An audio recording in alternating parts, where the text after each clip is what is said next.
Either that or Fred's dog speech was rustier than he thought.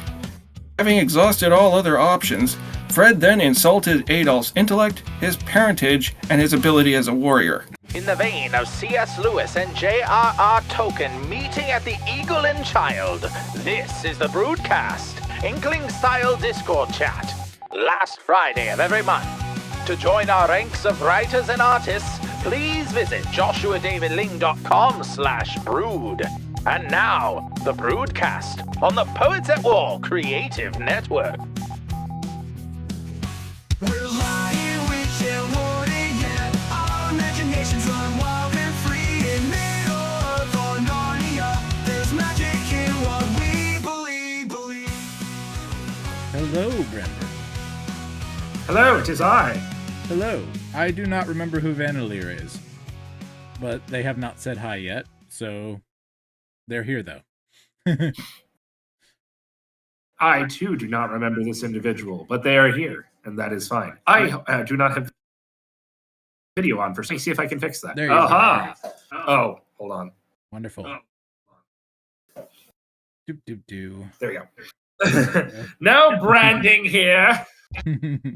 That's still cool. Can anyone hear me? Oh, yes, I can hear you. there he is. Who is it? Okay. This is Steven, Jesse's brother, trying to Gotcha. figure out I'm not very familiar with Discord, so... Okay, well, you're here now. Uh, Settings are in the lower left corner. As you can see, there's the microphone for mute, the headphones for deafen, and the gear for settings. Settings is kind of a bear, but underneath one of those options is voice and video. Hey, looks like you got it. Okay, hang on. I have a better camera that I'm trying to figure out. If you go to the gear setting, it'll let you change all that.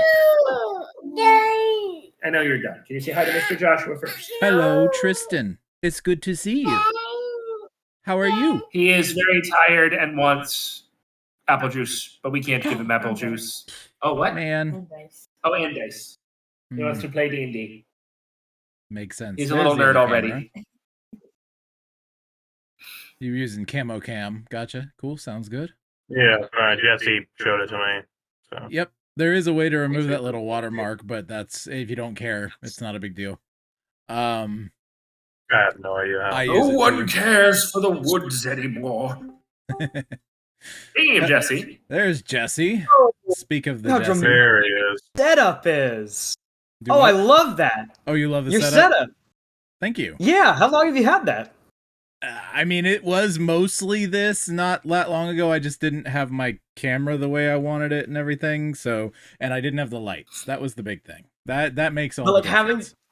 having the chair there and like oh man, sorry, The chair that's is just, new too, that's, yes. it gives you the chair is new. the almost a villain. Yeah. Right. I Exactly. almost feel like embarrassed. I should have brought my like leather chair from my living room. How long have you had the stash, Right. sir? I got sick in January for like 10 days, and I decided I wasn't going to clean it after that. So I'm just You're embarrassed about your setup. Dude, I'm set up in my kitchen. Do what? Yeah, that's true. He is set up in his kitchen. You are set up in the kitchen, but hey, it's a vibe. It's a vibe. A vibe. Yes, because if there's one thing that I can do, I could be claimed for, it's passing the vibe check, obviously. No Yes. joke. I was just There was speaking of vibes and vibe checks, there was a SEC baseball team where they had 2 people thrown out of the game because the whole team was up on the railing in the dugout pretending to row a boat. Heaven forbid we have fun while we play this game. I have to be more professional. It's ridiculous. It's college ball too. It's like, come on, man. Hilarious. Chat among yourselves. I need to go reheat my red beans and rice. Yeah, you do. Oh boy. Well, how are you, Steven? Okay. Good. Just endless school. Gotcha. A little bit of a break, huh? Well, yeah, but I'm a TA, so I still have to grade stuff, and Right. there's no such thing as a break. Yeah, I understand that. Are you gonna be sharing something tonight, or just hanging out and talking with people Nothing about I'm this aware stuff? of. Okay, no, you're not sharing Not something. yet. Okay. All right, and I'll ask Jesse when he comes back. Brendan, are you sharing tonight? I need to see if I have something that is worth sharing. Probably, but Okay. I I don't have a know. feeling Joel will be here tonight because he did not send me anything, and he intimated that he might be able to make it. I need to go and put my kid to bed, though, so I'm going to do that real quick. Awesome. See you in a minute. Disappear. Perfect timing on that disappear. All right, let's see. Then we'll ask Jesse when he's back. Yeah, there he is. Perfect. Once again, perfect timing. Jesse, do you know how to remove the watermark? Do you care? I just know you, video professional man, might care. So as the video professional, I use this thing, the free. Yeah, I use the free too, and I'm using the free as well right now. Do you have a watermark? No. Are you using camo? Yes. Wait, how do you remove the watermark? Let me see if I can remember. Let's see here. Is that something you can just do? Yes, it is something you can just do. Overlays and watermarks down the left-hand side. They give you a couple different options. If you click one, it should remove it, I believe. Oh my word. Where is it? If you click on Camo Cam, the app, down the left-hand side, overlays and watermarks, click one. See where it has the different overlays? I see seams in one. You should have a drop down. It says, "Oh, there you go. You got it. Look at that. Destroying watermarks." Camo, you make a great product, but we want to see our whole entirety beautifulness. Is that Hello, Alex. Oklahoma? How we doing, friend? Hello. How are you guys? Doing good. Good. Glad to hear it. I don't have my earbuds because they're in my car with Debbie. Okay. So everybody gets to hear us. But how's everybody doing? Not bad at It's a all. pleasant Friday. Good. Glad to hear it. Brendan was here earlier. He's putting Tristan to bed. Jesse and Alex. I already asked Steven. He said he doesn't have anything he's planning on sharing. Do either of you have something you plan on sharing? Nope. Get back Nothing with I'm me in planning on. 10 minutes. Do what? Say again? Get back with me in 10 minutes. Get back with you in 10 minutes. I might. Got it. Cool. All right. Sounds good. So far, we have me sharing. For sure. Awesome. But I'm happy to hang. Believe me. Joel will probably be here later. I think he had a off week to... There's Brendan. Cool. To be able to join up, and he has not sent me anything, so I'm guessing that he might. Beautiful. Ooh. Very cool. You have a winged hussar. I have Come a on, winged that's hussar on a bike with guns and a dragon head. As God intended. The Undertaker would be proud. A definitely not space marine. I don't know what you're talking about. Oh, boy. Definitely not. For real, though, it reminds me of late 90s Undertaker when he stopped doing the dead man gimmick for a little while and started being what we fans affectionately refer to as Biker Taker. So that was a thing. Hello, Kitty. The small children have decided to adopt a cat. What did the Alex. cat's name? Currently, because this decision was made against the will of Dad, it's called Mutiny. Gotcha. There you go. You need to get away from that. So, yep. That thing's going to kill you. You know what you can make with that? You can. I was going to say cashew chicken, but I guess That too. That works. Ratatouille as is long as traditionally as long as I don't touch it, I'm fine. Cat But I shoe could chicken? get really cool. Oh, look up! Dishonor on you and your cow, sir.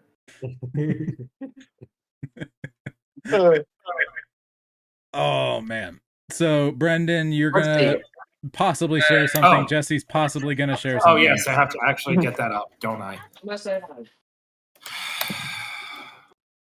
But yeah. So right now I'm the only one for sure sharing, but like I said, I'm happy to hang out. Jesse will likely share something, I think, but we'll see. He's eating right now. He's gonna figure it out later. I'm gonna see if I can cast Discord to the TV, so that I can just have you guys on a bigger screen and keep working on cleaning up the living room. That sounds like a fun idea. Alex, you hear me? Yeah. So scissor double screen that double system, yeah. Where did I put the iPad? There it is. Oh my gosh, I haven't shared any of this. You have a what? He found stuff he hasn't shared. He's excited about. Oh, cool. I'm excited. Like, no, it's not something I haven't shared that I'm excited about. It's the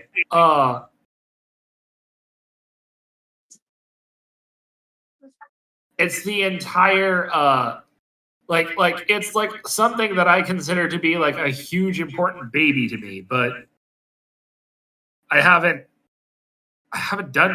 shared. I can't believe I haven't shared any of this. Oh my gosh. Anyway, sorry. It's something that's been on the back burner because I don't like my drawing. Is this the thing you showed me all those years ago at Fight Laugh Feast? I have no idea. Is this the fantasy ABC book? No. Dang. Fantasy ABC No, I know I shared that. I have you guys on the TV. So if I look at you guys, I'm looking here, but if I look at the iPad, That's fine. Understood. Works for me, man. So, living room cleanup time over at the Robertsons. Fun time. Yep. Someone said Naya says hi. Okay, I can't tell voices over this. Yeah. Hello. He's right there. Oh, it's raining. I recognize that house. Yeah? Yeah. Oh, Joel! Joel! Oh! What's up, man? Good to see you, sir. Ooh, Feeling better? I am kind of tired, but yeah, I'm doing a lot. What? Good, good, good. I need to turn these on. I forgot to do this, but that's okay. I'm sure it'll turn out fine. Also, Craig. Jigsaw with carry. Ult out tonight. Let me turn this on. Check, check. Okay, y'all can talk real quick. Check 1 2. Check 1 2. Check Yep, 1 that's 2. it. Wonderful. Jigsaw, what's your carry, Joel? Do what? Joel, what's your carry? You got a Sig Sauer shirt. I'm assuming you carry Sig?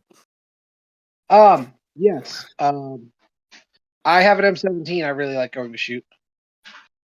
But Springfield is my daily carry. Gotcha. I'm more of a P365 kind of guy myself. My wife wants to show you her shirt. I glitched. Alright, I think that's it for us.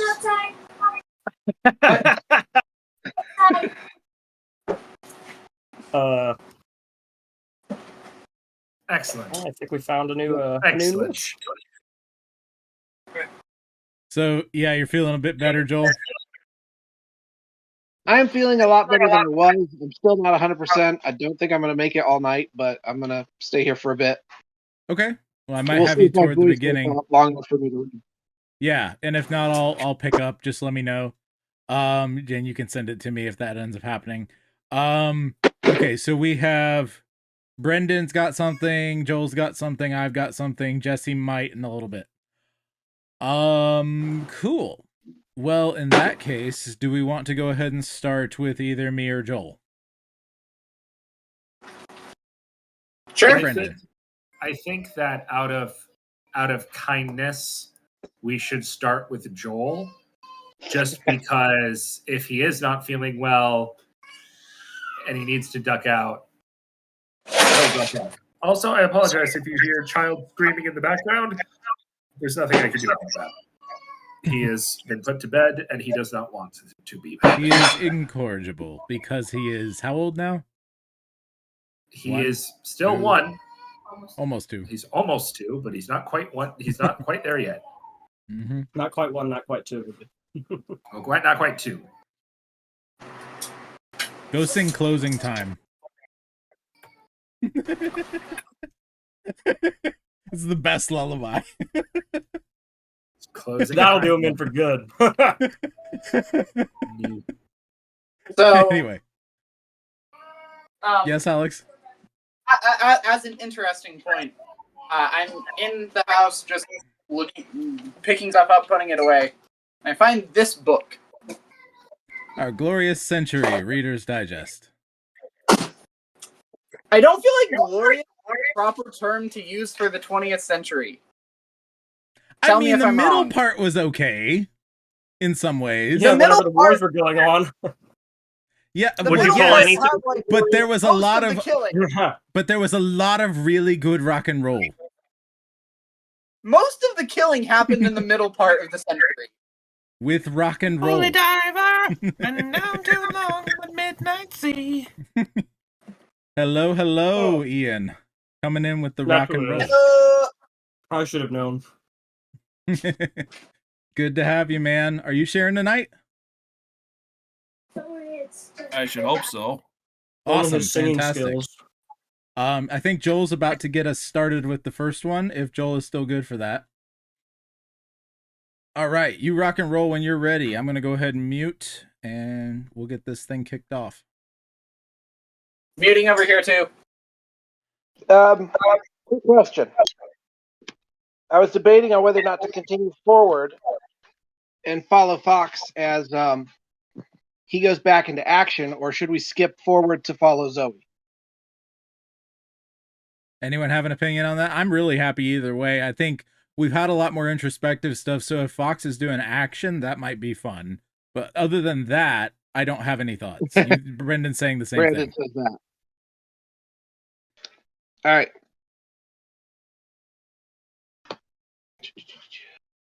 All right.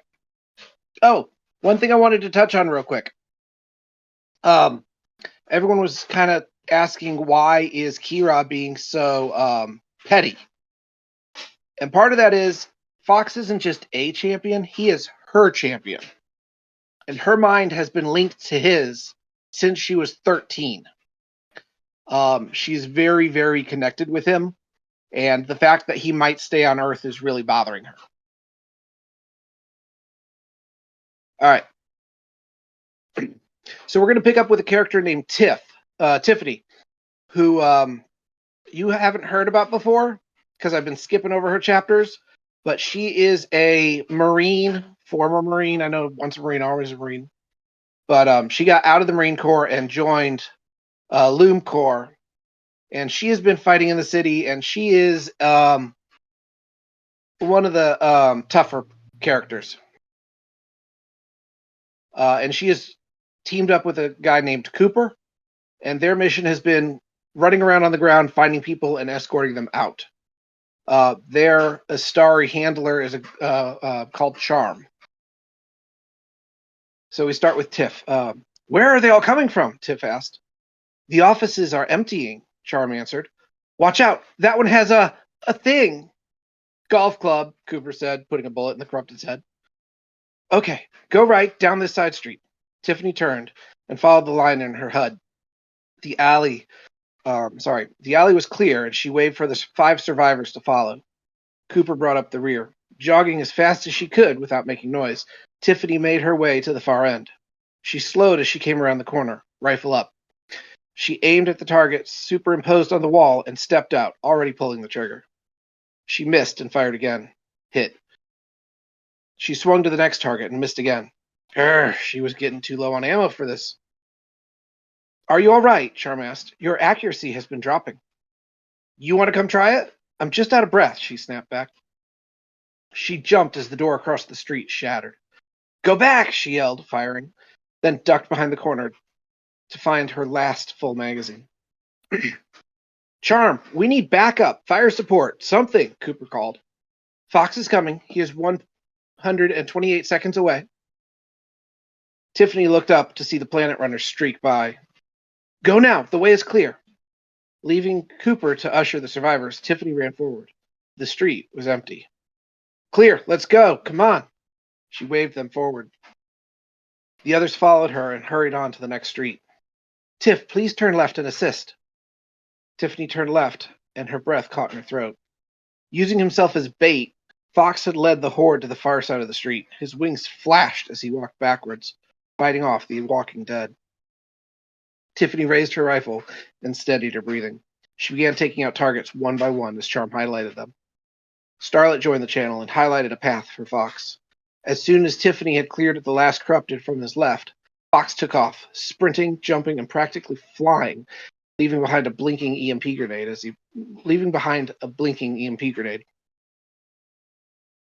Hey, hotshot, what took you so long? Tiffany teased Fox as he joined her. Sorry, I had save it. Get us out of this mess, and I'll go on a date with you just to stop your pathetic stammering. Really? Starlet asked. Please take him to. Hey, can we focus here? Cooper butt in. 3 blocks straight, then left, Charm called. Clear, Cooper yelled, leaning around a corner. He waited for the others to pass before sprinting on to the next intersection. Fox rushed ahead, fired twice, killing 2 corrupted in the path.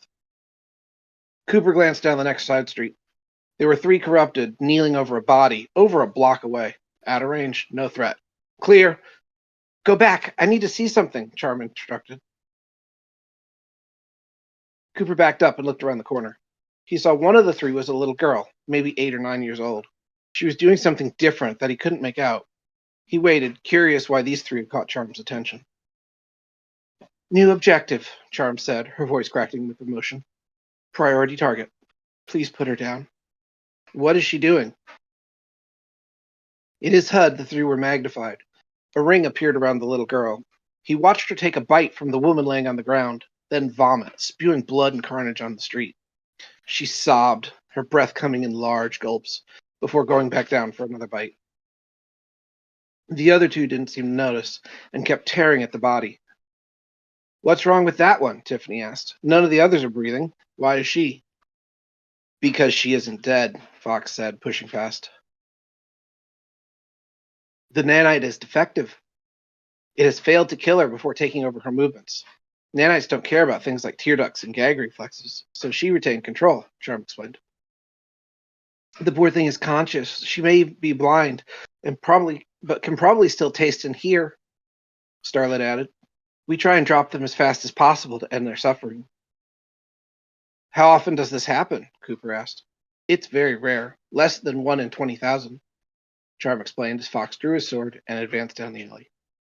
I want an opinion on, do you think that's a low enough number, or should it be less than 1 in 100,000? I think that's probably where it would be if they're that bent on destroying worlds.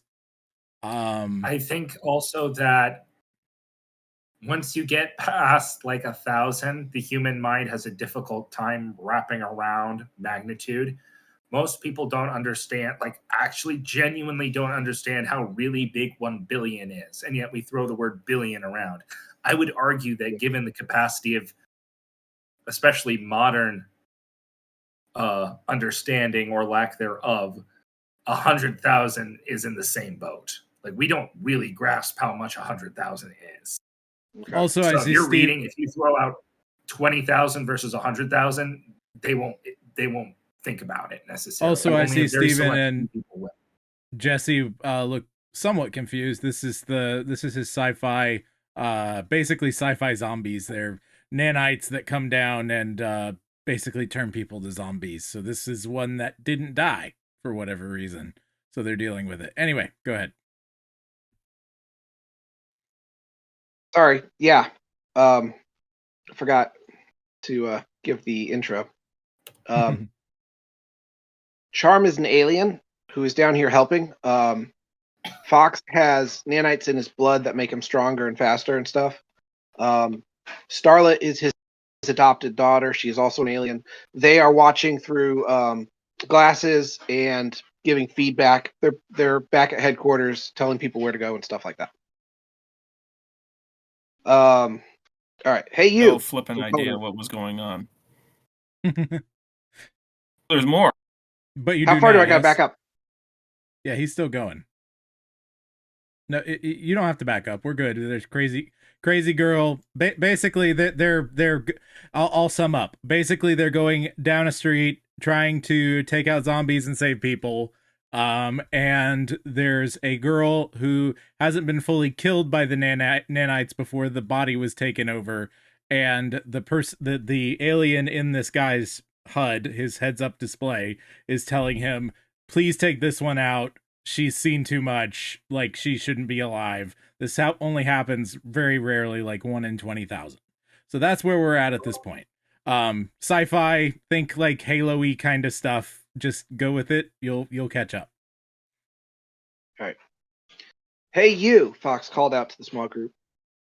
The two others got up and staggered towards Fox. The dead woman's watch got tangled in the blonde girl, or in the little girl's little girl's blonde curls. She tried to pull against it and follow the others, but it held fast. As Fox approached the first corrupted, he sidestepped, and slashed, slicing its head open before it could react.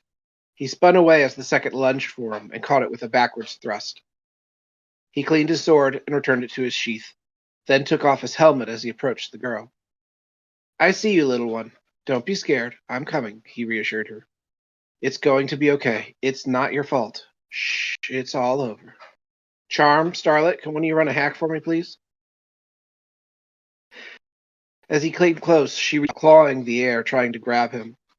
Fox stopped a few feet away and held out his hand, just close enough for the tips of their fingers to touch. "I'm right here. I'm gonna make it stop. It's not your fault," Fox said. "Got it," said Charm on the comms. The little girl became still. Fox took her hand and stroked her hair as he continued talking reassuringly. She remained motionless except for her eyes, which blinked as tears rolled down her face.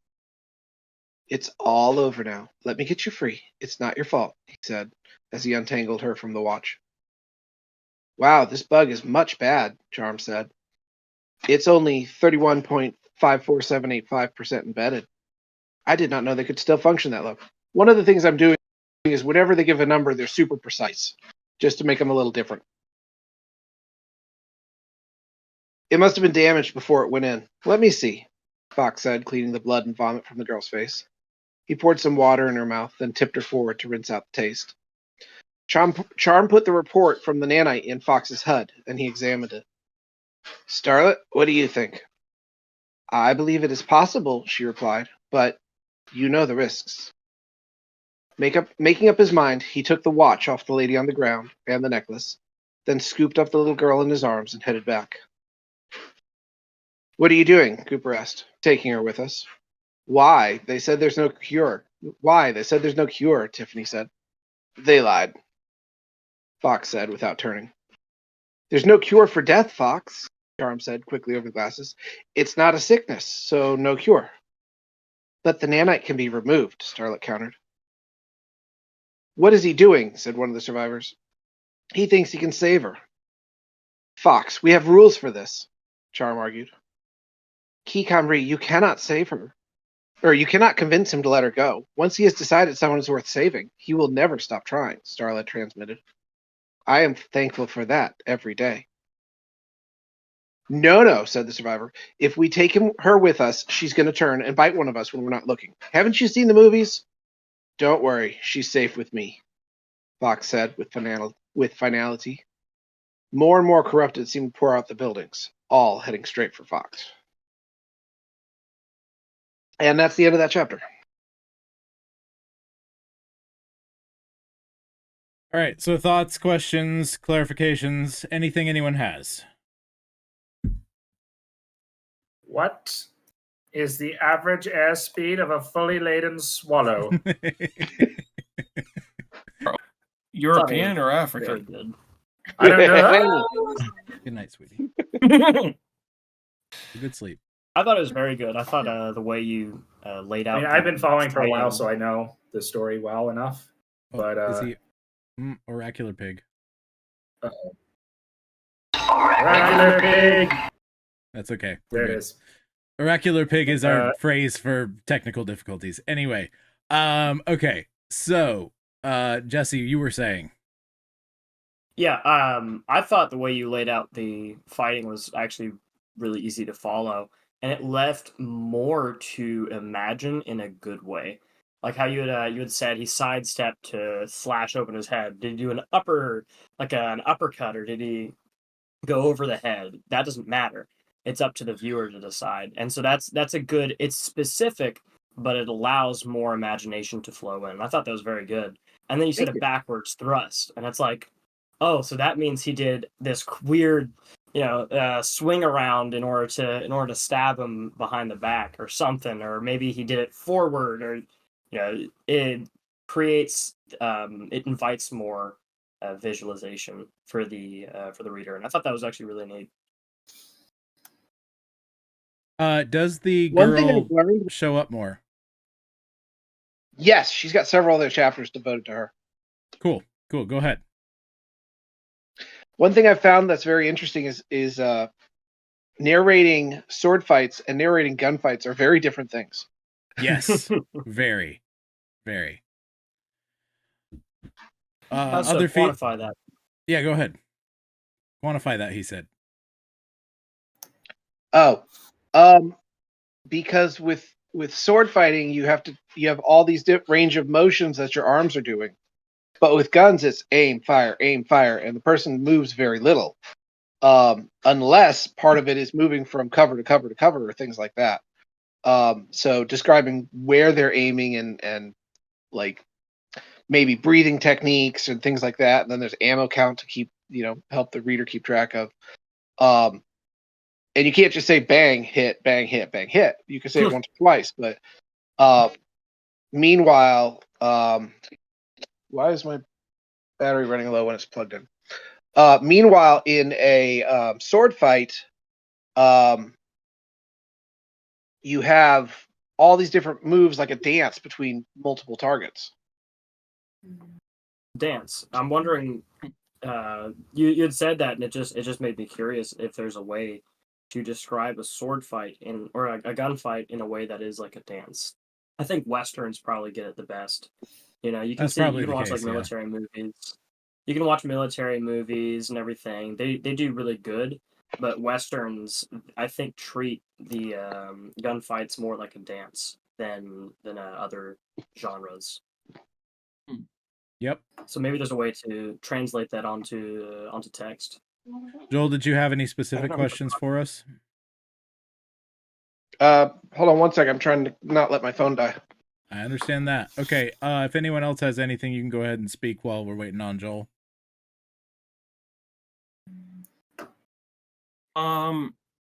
If I may offer a criticism, Please do. There's no polite way to put this.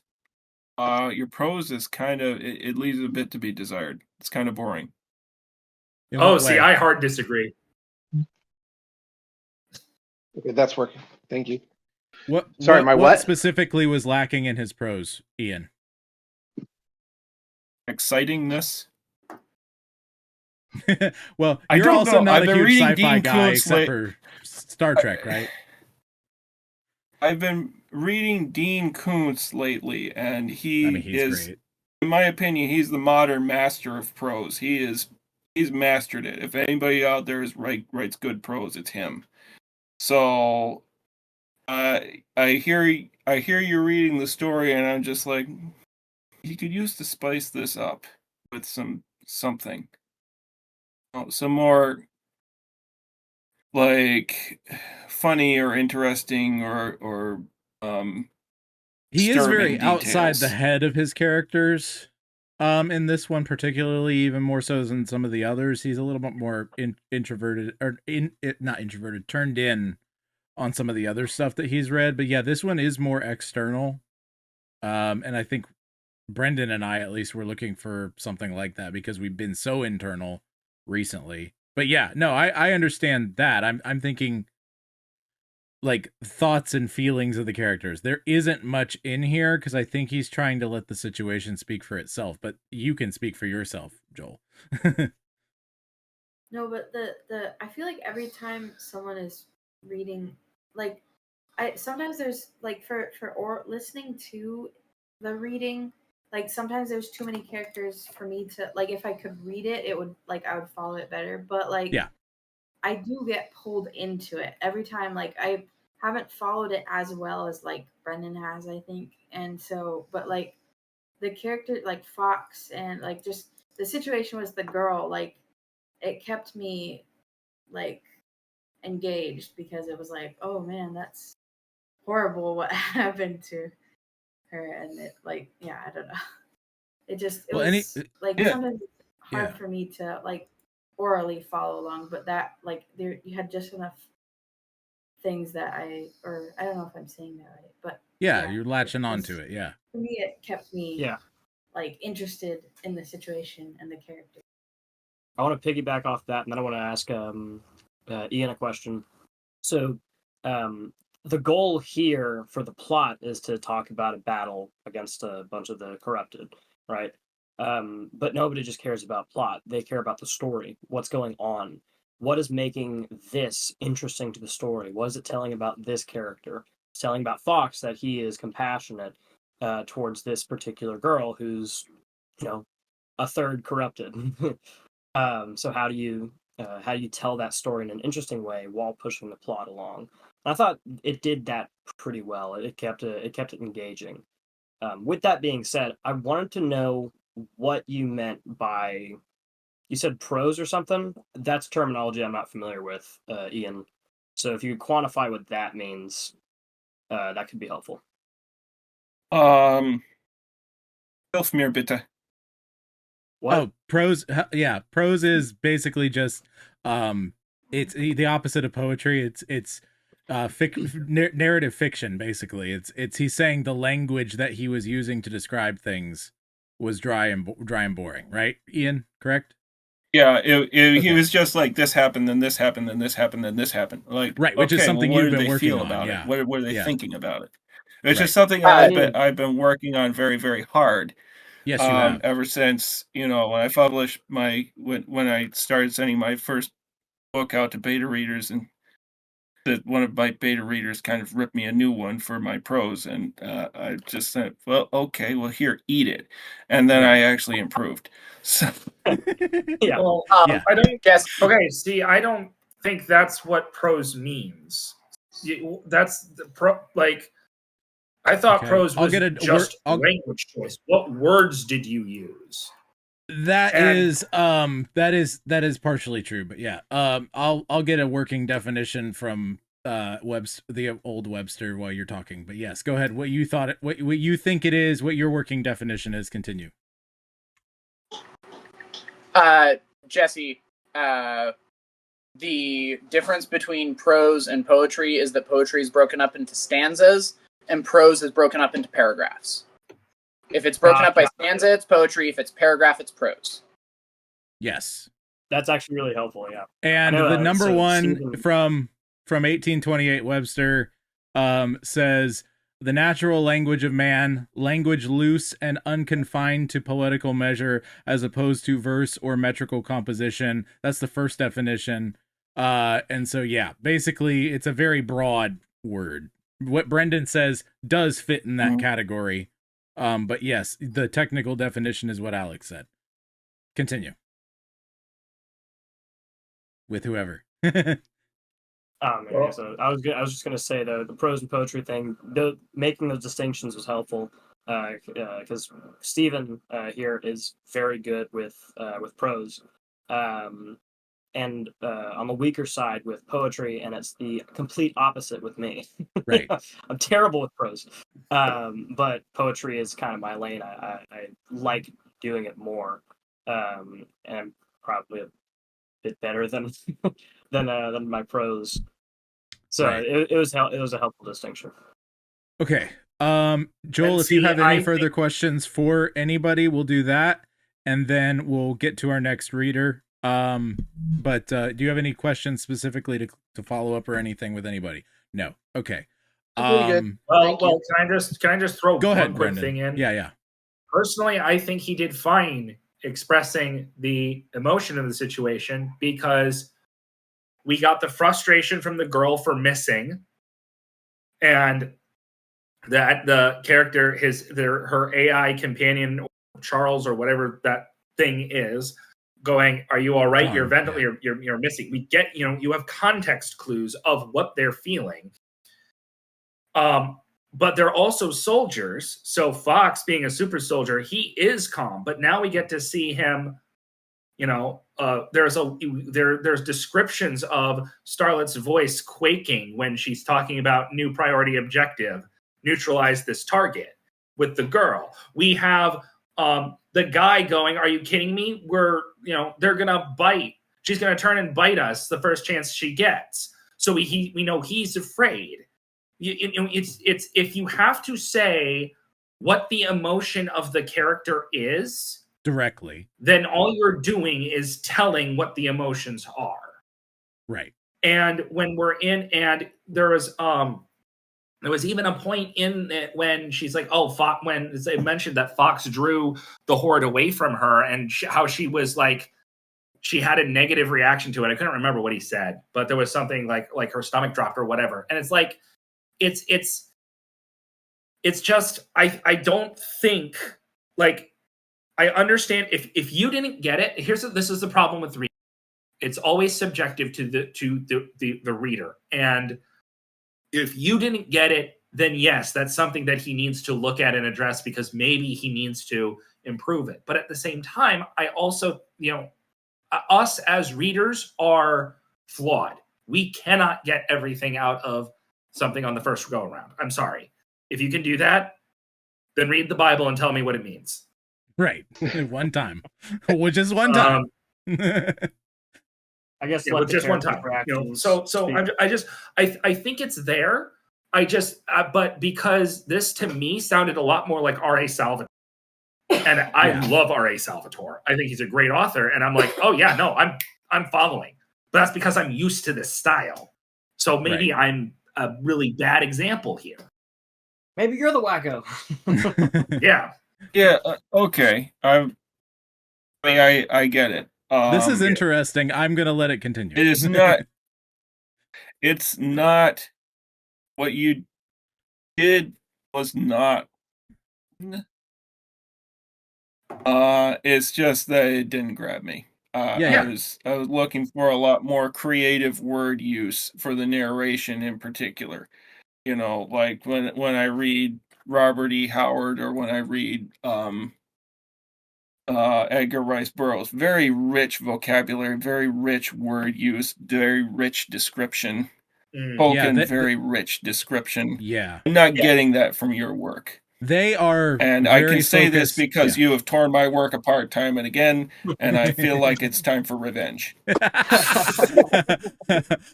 the thing, the difference between what Brendan is saying and what you're saying, Ian, is that Brendan is talking about, I guess, authors who feel more modern, like R.A. Salvatore. Like he's modern pulp, and you're comparing it to significantly older pulp. And well, I'm also the other part of this is minimal narrator versus a narrator with personality. If you're going with focusing mainly, right, Ian, everything that you've done, even all the way back to Emrys, you have a distinct narrator for every single one of your individual works, right? Not I'm saying work as in like a series or anything like that too, right? You have you decide the narrator, and you're very purposeful about that. The difference here is more of a script writing style. It's not script writing, but it is a minimal narrator because you want to focus more on the characters and the action and the actual story going on. Both are stylistic choices, and I know you are particularly fond of getting the narrator correct. And that's admirable in what you're doing. I think Joel is trying to give you much more of a blockbuster movie sort of feeling. I've always likened what he's doing to I mean, it has a little Michael Bay in the good way, not the like older Michael Bay, but it also has Roland Emmerich, like your Independence Day sort of a vibe, and those are very much not narratory stories. Like, I cannot imagine in a hole in the ground there lived a president who would one day save the world from aliens. That would be hilarious. But then we're like Hitchhiker's Guide to the Galaxy. I would read that, actually. Here's the thing: if it was a movie, I would totally watch it. Yeah, but as a book, president. it's just like I would definitely put it back on the shelf. Right. And that maybe that's just me talking. I'm not your target audience, but it's the thought. That was a really fun, interesting conversation. Not always appreciated. Yeah. A harsh critic is not It was very always stimulating. Yes, it can be helpful. Yep. So, next, I'm thinking Brendan or Ian, depending on what we're doing. Jesse, did you figure out what you're sharing yet or no? Nothing yet for public dissemination. Nothing yet. Okay, well, let me know if you do. Which one of you guys? Oh, Kirith, are you sharing? No, I don't. Not tonight? Okay. I also have my thing if people want me to go and whatever else, but that's totally up to you guys. What do you want to do? Ooh, I do have one thing. Ooh, he has a thing. Okay. Continue, Ian. I made it. Ooh, what is it? Brandon, which one of us has the brain cell tonight? I think I brain do, cell. but I don't know if that's. I mean, we could rock paper scissors if you really want, but do you? Okay, considering. All right, I know, Ian, that you have that you don't stay up late. So if you want to go next, you also tend to go long. But if you want to go next, I understand. I would like to hear your thoughts on what I want to share, but also at the same time, mine is very unrefined, and you probably won't like the pros. So, Brendan, my brother, I will hear it, and I will get. I will give you my honest opinion, and unvarnished. All right. And I guarantee you that I won't hate it. How about that? Hey, progress.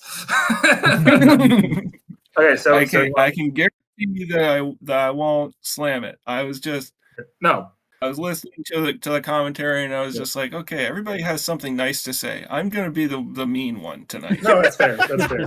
Also, well, yeah, but again, as with everything with mine, the thing I am sharing tonight is not meant to be read in the normal sense, because I originally had meant this to be a comic, a web comic, like full page. Okay, thing, yeah, right. No. So it's gonna be a dumpster fire, me just describing things, and reading dialogue.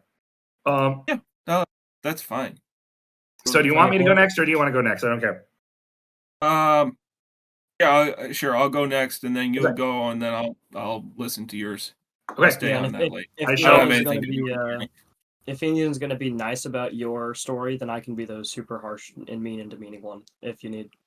If you need that sort of thing. Perfectly balanced, as all things should be. Oh, I got it. I will point out, I've learned far more from negative people, and I will point out that I have had far more improvement and growth from getting negative comments than I have from getting positive comments every time. Oh yeah. So definitely. I really do appreciate the negative as well as the good. I mean, okay, so getting Ian's back like, to this doesn't work if you're being nice, Joel. Anyway, go ahead, Ian.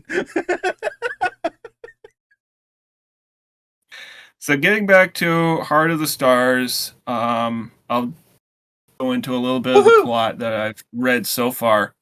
I know everybody's excited. I'm not, because the last few chapters I've written haven't been as good. Soapbox! You shut up. Anyway.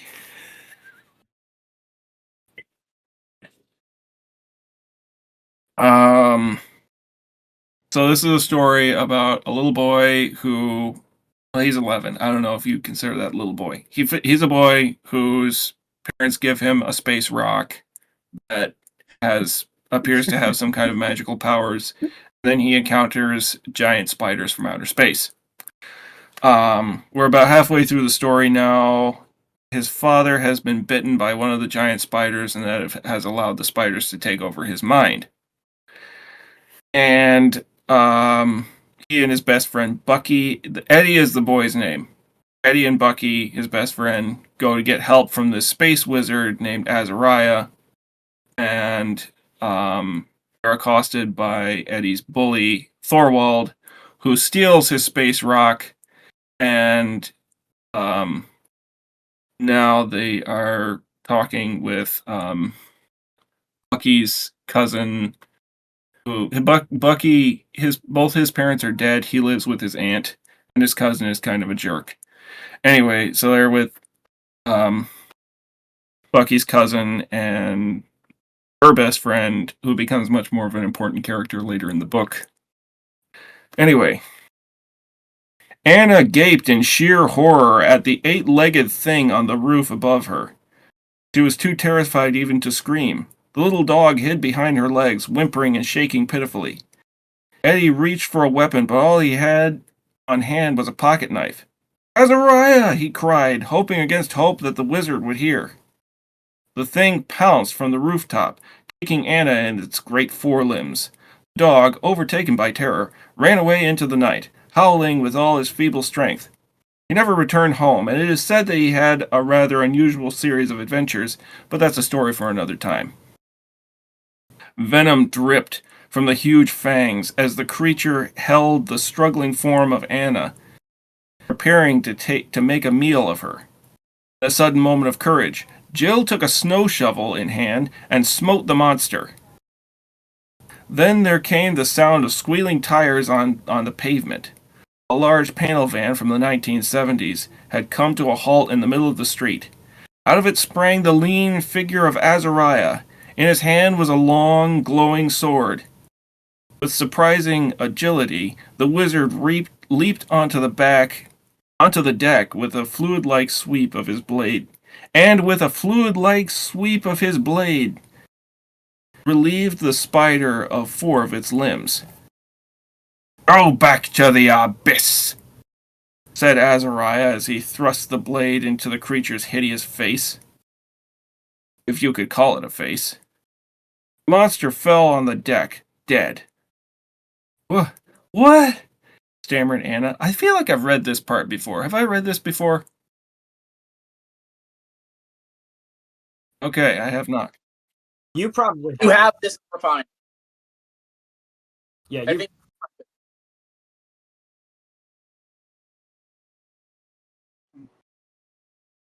Okay, yeah. I think I read this in the I believe bar, you have the Green Dragon. I think I read this in the particular Green Dragon. Yeah, because I specifically remember saying I haven't read it on the podcast, and you agreed with it. I was going to say you definitely have read it before. I don't know if any of us have heard it, but you have written it, so.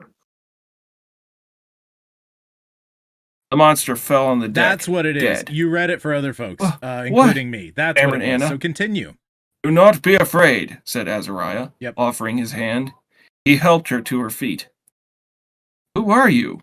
asked Jill. "I am Azariah," said the wizard. "I am here on an important mission." Turning to the boys, he said, "Is it safe, lads?" "No," said Eddie ruefully. "Thorwald took it." The wizard balled up his bony fists and said something neither Eddie nor Bucky understood, but they dared not repeat it. "We'll have to go get it," he said at last when his anger subsided. "What about my mom and dad?" asked Eddie. "Oh yes, them," said Azariah. "Red told me about what's happening. I will take care of them, but you get the fragment." "What?" began Eddie. "Wait just a moment," said Azariah. Springing from the deck, he returned to his panel van and came out again holding 2 swords with sheaths and belts. "You'll need these." "Wow," said Bucky. The blade from the scabbard, scrutinizing it. It glowed with a pale blue light. "I'm gonna call you Sting," said Bucky. "Be careful then," said Azariah. "They are very sharp, very dangerous. These are tools of death, or deliverance, depending. Do not draw them in vain. Now you go find Thorwald, get that fragment back, and I shall rescue your father." But we don't even know where Thorwald lives, protested Bucky. I do, said Jill. All looked at the girl. I delivered to his house once when I was working at my grandparents' restaurant, she explained. I can take you there in my car. But we're just kids, Eddie exclaimed. Sometimes things happen before we're fully ready for them, said Azariah. The fate of the universe depends on that fragment. We cannot allow the spiders to get it. Just one last thing. Running into the passenger side of the van, Azariah lifted Fred from the seat and placed him on the ground. It's too dangerous to go without him, explained Azariah. Fred? Said Eddie, perplexed. Don't underestimate him, said Azariah. He is the finest pilot this side of the Milky Way. Wait, what? Said Eddie, but the wizard had already hopped in the front seat of the van and started the engine. Good luck, he said as he drove to the small household. Someone want to explain what just happened? Asked Anna. No time, said Eddie. Gotta go get that fragment. What's so important about this fragment? Asked Anna. The fate of the universe, said Bucky. I'm going to need more than the word of some hippie, said Anna, crossing her arms. Anna, I don't think that guy was just some hippie, said Jill. He saved you from a giant spider with a glowing sword. I think we should at least consider that he's telling the truth. We don't have time for this, said Bucky. Okay, everybody in the car, said Jill. Everyone, including the cat, piled into Jill's small, cramped, used car and set off for Thorwald's. Edith's breath came in gasps and sobs as she sat huddled on the kitchen floor, grasping her baseball bat, hoping and praying for help to arrive. On the other side of the room was the pantry door. The thing that looked like her husband had spent the past several minutes shouting at her to open the door. He then forced all his weight against it. The bolt that held it shut would not hold forever. She thought of Azariah, the wizard-like character Eddie and Bucky had told her about. Was he for real or just make-believe? She somehow believed that he was real, and somehow she knew he would rescue her. Then the door gave way. There it was, its face contorted with animal rage. It took a knife from the wall and lurched toward her menacingly. Where is Edmund? It asked with a halting speech. Edith rose up, bat in hand, wiping the tears from her eyes with the sleeve of her sweater. It seemed like every ounce of fear had gone out of her. All that was left was anger. No, determination. For anger, when it is fully mature, is determination. Come no further, she said, bracing her bat. The creature took a lurching step forward. Here was the most intense moment Edith had experienced since she gave birth to Eddie. The thing looked like the man she loved passionately, yet it was a threat to her and her son's safety. What if she was wrong? What if Andrew had just fallen into some sort of delirium and was simply not himself? It did not matter. He was coming for her, and she would defend herself, though it would cause her agony. Just as she was about to swing, the back door burst open. In came a bearded man wielding a great glowing sword. Get back, filth! He brandished the weapon. The thing that was Andrew hissed like a snake, backing away from the man. You are not welcome here, wizard, it growled in an unnatural voice. Azariah approached, eyes aflame with passion. Come out of him, he said in a measured voice.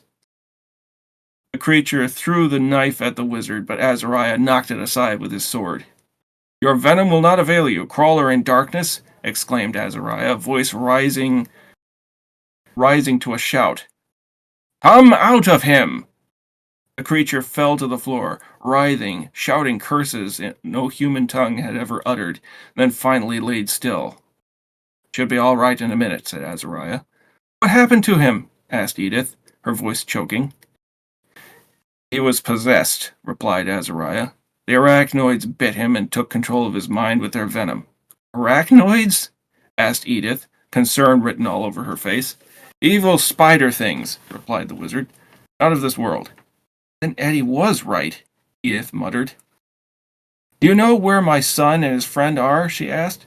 They're well, said Azariah. They're on an important errand. I must go join them. What about Andrew? Asked Edith. Reaching into a vest pocket, Azariah drew a small pouch. Brew these healing herbs in tea and make him drink it once he's aroused, said the wizard. I should be back later. But if I'm not, Azariah unbuckled his sword belt and handed it to Edith. You'll be wanting this. Thank you, said Edith. Don't worry, I have others, said Azariah with a wink. The wizard disappeared into the night. Edith was left standing there in the kitchen holding the belt, her mind reeling with what just happened.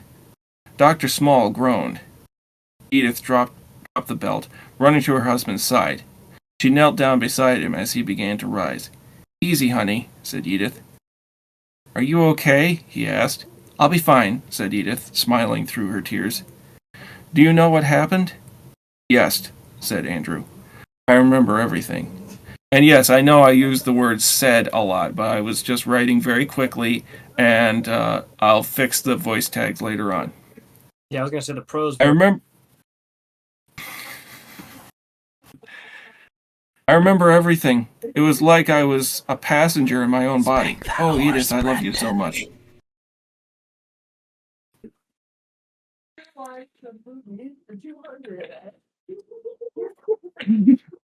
Dishonor on you. Even though I was going to hit you with a baseball bat? Andrew chuckled and kissed her forehead gently. I'll brew you some tea, said Edith. There's the ticket, was for Jesse, said Andrew. if we weren't now sure. I can go ahead Anyway, and go on and read chapter 8 if you want.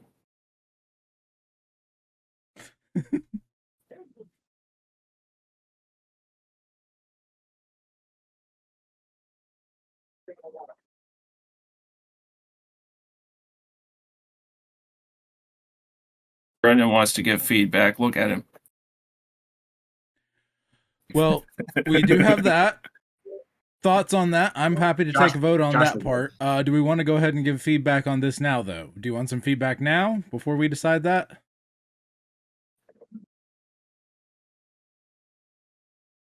He's ready. He's ready to roll. I have 4 notes. I'll go first on this. I mentioned fluid would be better than fluid-like. You do it one other time where you say wizard-like. Wizard. What you say wizard-like character. So the wizard character is more straightforward, or you could even say that hippie character because it's from the mom's perspective. Yeah. Then you have said in a voice twice when Azariah and the creature are talking. Said is fine. Said is a good word. It should be used very often. You can change it up, but like specifically said in a voice. That's 4 words. You said it twice. Once when Azariah was speaking, and then you said in a voice like this. Said in a voice like this. An alternative would be spoke in a tone. I don't think about those things, so okay. Kind of a thing. Just to change that up. Right. Okay. Me yet again. And then the last one was the use of the I got a word good aroused. one. You should probably use Positive roused because aroused can have a double meaning. As you're describing Azariah, I keep thinking of Gandalf and how he is knocking Go ahead, Joel. Saruman out of King of Rohan. I forget his name at the second. Theoden, that's it. And then how he was like, the beast shall not prevail. I keep thinking of him saying that shall not pass. You described him like Gandalf before in one of the earlier chapters, and that is, as you're reading this, that is who keeps popping into my mind. So good job there. You're making him you're making him conjure images along the lines that you want to. The only other thing that you mentioned was determination is the fulfillment of anger or something like that, or maturity of anger. Anger, when it is mature, it is determination. I'm not sure about that one because rage is also Rage is basically- rage is baby anger. That's like it's nothing. But anger when it's fully integrated is determination. It's one of my philosophical beliefs.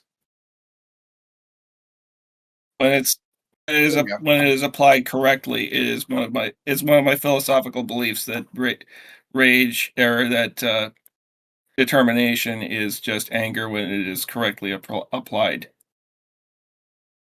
When it's applied, Okay, I I'll can say see when it it's that way, yeah. applied. Yeah. That's all I got. Yes.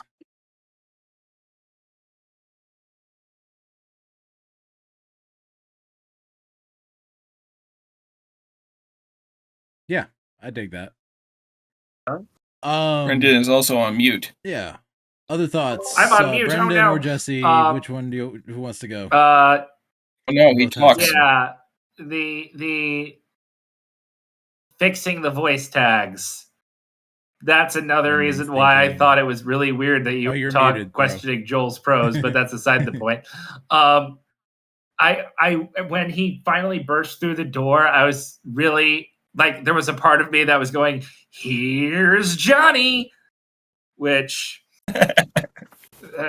Shining reference. That's the Shining reference for any of you who don't know that. Oh, Floop. Hi, Casey.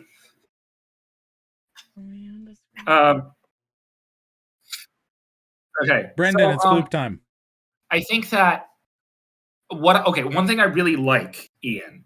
Brendan, Floop time. You do a good job of switching. Everyone floop to Casey. Plots.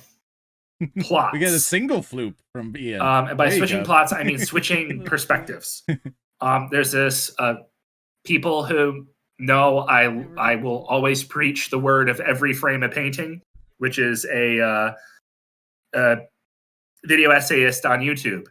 Very good visual storyteller, very good storyteller in general. One of the things he talks about is, in one of his essays, is Meanwhile Back at the Ranch. The idea is when a story reaches its peak interest and it's about to start falling off, you have a second set of characters that you can flip to and start building interest again with them. You do that really well. So I want to encourage you. Keep up with that. Do well. Like you do that well naturally. Just double check it. Here it worked. I don't know in the full context how well you'll do there. Also known as A plot, B plot. Yeah, A plot, B plot. Like you've nailed it here. Keep going. So you have the brain cell. Congratulations. Thank you. From that, I guess I have a couple things. As somebody who's not like really following with the overall narrative here, I was able to catch on to two things. One were a number of references that you have made with Sting and The Darkness Shall Not Avail You. I'm sure there was a few other ones that I'm not coming to mind, or maybe that I even missed. But the other thing was, even though I'm not really aware of who all the characters are, might be, I'm still following along with the scene changes. Correct me if I'm wrong, but I thought there were 3 scenes there that were distinct from each other. There may have been more, but I remembered 3. Would that be correct? There were only supposed to be 2. There was only supposed to be 2. Okay, then I'm definitely tweaking there. No, changes. So was it started off here, it went to B plot, and then it went back to A plot? No. It went from A plot to B plot. Oh, okay. And the end part was A plot and B plot meeting? Yes. Okay. That's what I was missing. Not exactly meeting, but there was influence. They were beginning to almost meet. Anyway. But yes. Other thoughts? Yeah, go ahead. I guess I'm confused about my own story. Wait, Azariah was in the A plot, and then he went to the B plot, joining the A plot and the B plot together. Yes. Got you. Okay. Yes. Also, Azariah always makes me think of Merlin at the end of Sword in the Stone, where he's like, just what was blow me to Bermuda. But yeah, that's exactly who he's supposed to be. Like he's a combination of Gandalf and Doctor Who. Love it, love it, love it, love it. Steven, you've been real quiet. Did you have any thoughts, or Alex, or anybody else, Kirith, etc.? I like the eccentricities of the wizard. Also, sorry, the best pilot this size Milky Way, is that the cat? Who was the pilot? Yes. That's the cat. Okay, Yes. good. The cat is No, the no, pilot. just wanted to confirm that. Good. It's good to have a cat for a pilot. Oh yeah, Fred is amazing. the best. Everybody's favorite character. Fred is your T-shirt character. Fred's great. I remember Fred from last time. I gave all of the feedback that I had last time he read this off camera. So got it. Yep. Right. Nothing new. I wish I'd written it down. I am getting better at following it. Like it is really like it, like initially like it was harder for me to like stay engaged, but it's definitely like the characters really pull me in. So it's you done good, kid. Okay. Critique, You like the character driven. Okay. So this next chapter, if you still want me to read it, you want me to read chapter 8? Let's vote, guys. What we got? Alex says yes. I do want to hear It's more. I'm just trying to 9:12. balance the people. Yeah, it is 9:12 It's- over here on the east. And you said you would hear Brendan. Yes. So time wise, do we want to go ahead and move to Brendan? We can come back to you if we have time. I just remember that one time you read for 46 minutes. And so I just want to make sure we don't overpress people. It's the yeah. I keep the chapters in this book to 4 pages max. Okay, let's go. Because I want it Fresh to in our be minds. Let's go. Let's go for it. Okay. The small blue hatchback parked in the trailer park a few yards away from a pale yellow trailer where a large pit bull lay chained and asleep. Okay, now what? Asked Anna. I have an idea, said Jill. She opened her purse and began freshening her makeup. What are you doing? Asked Anna. Thorwald has a thing for me, said Jill. What? Exclaimed Bucky. Yeah, Jill replied. He called the restaurant like 8 times last summer, specifically requesting that I deliver. Placing the makeup tools back in her purse, she took her hair out of the tight bun. What are you planning on? Asked Anna. I'm going to distract him while you guys rob the place, she replied, matter-of-factly, like it was just a normal Tuesday night. Wait a minute, what about the dog? Asked Bucky.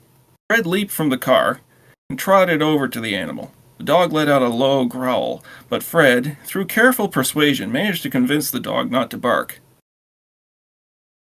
Azariah was right, said Eddie. Jill then approached the trailer in safety.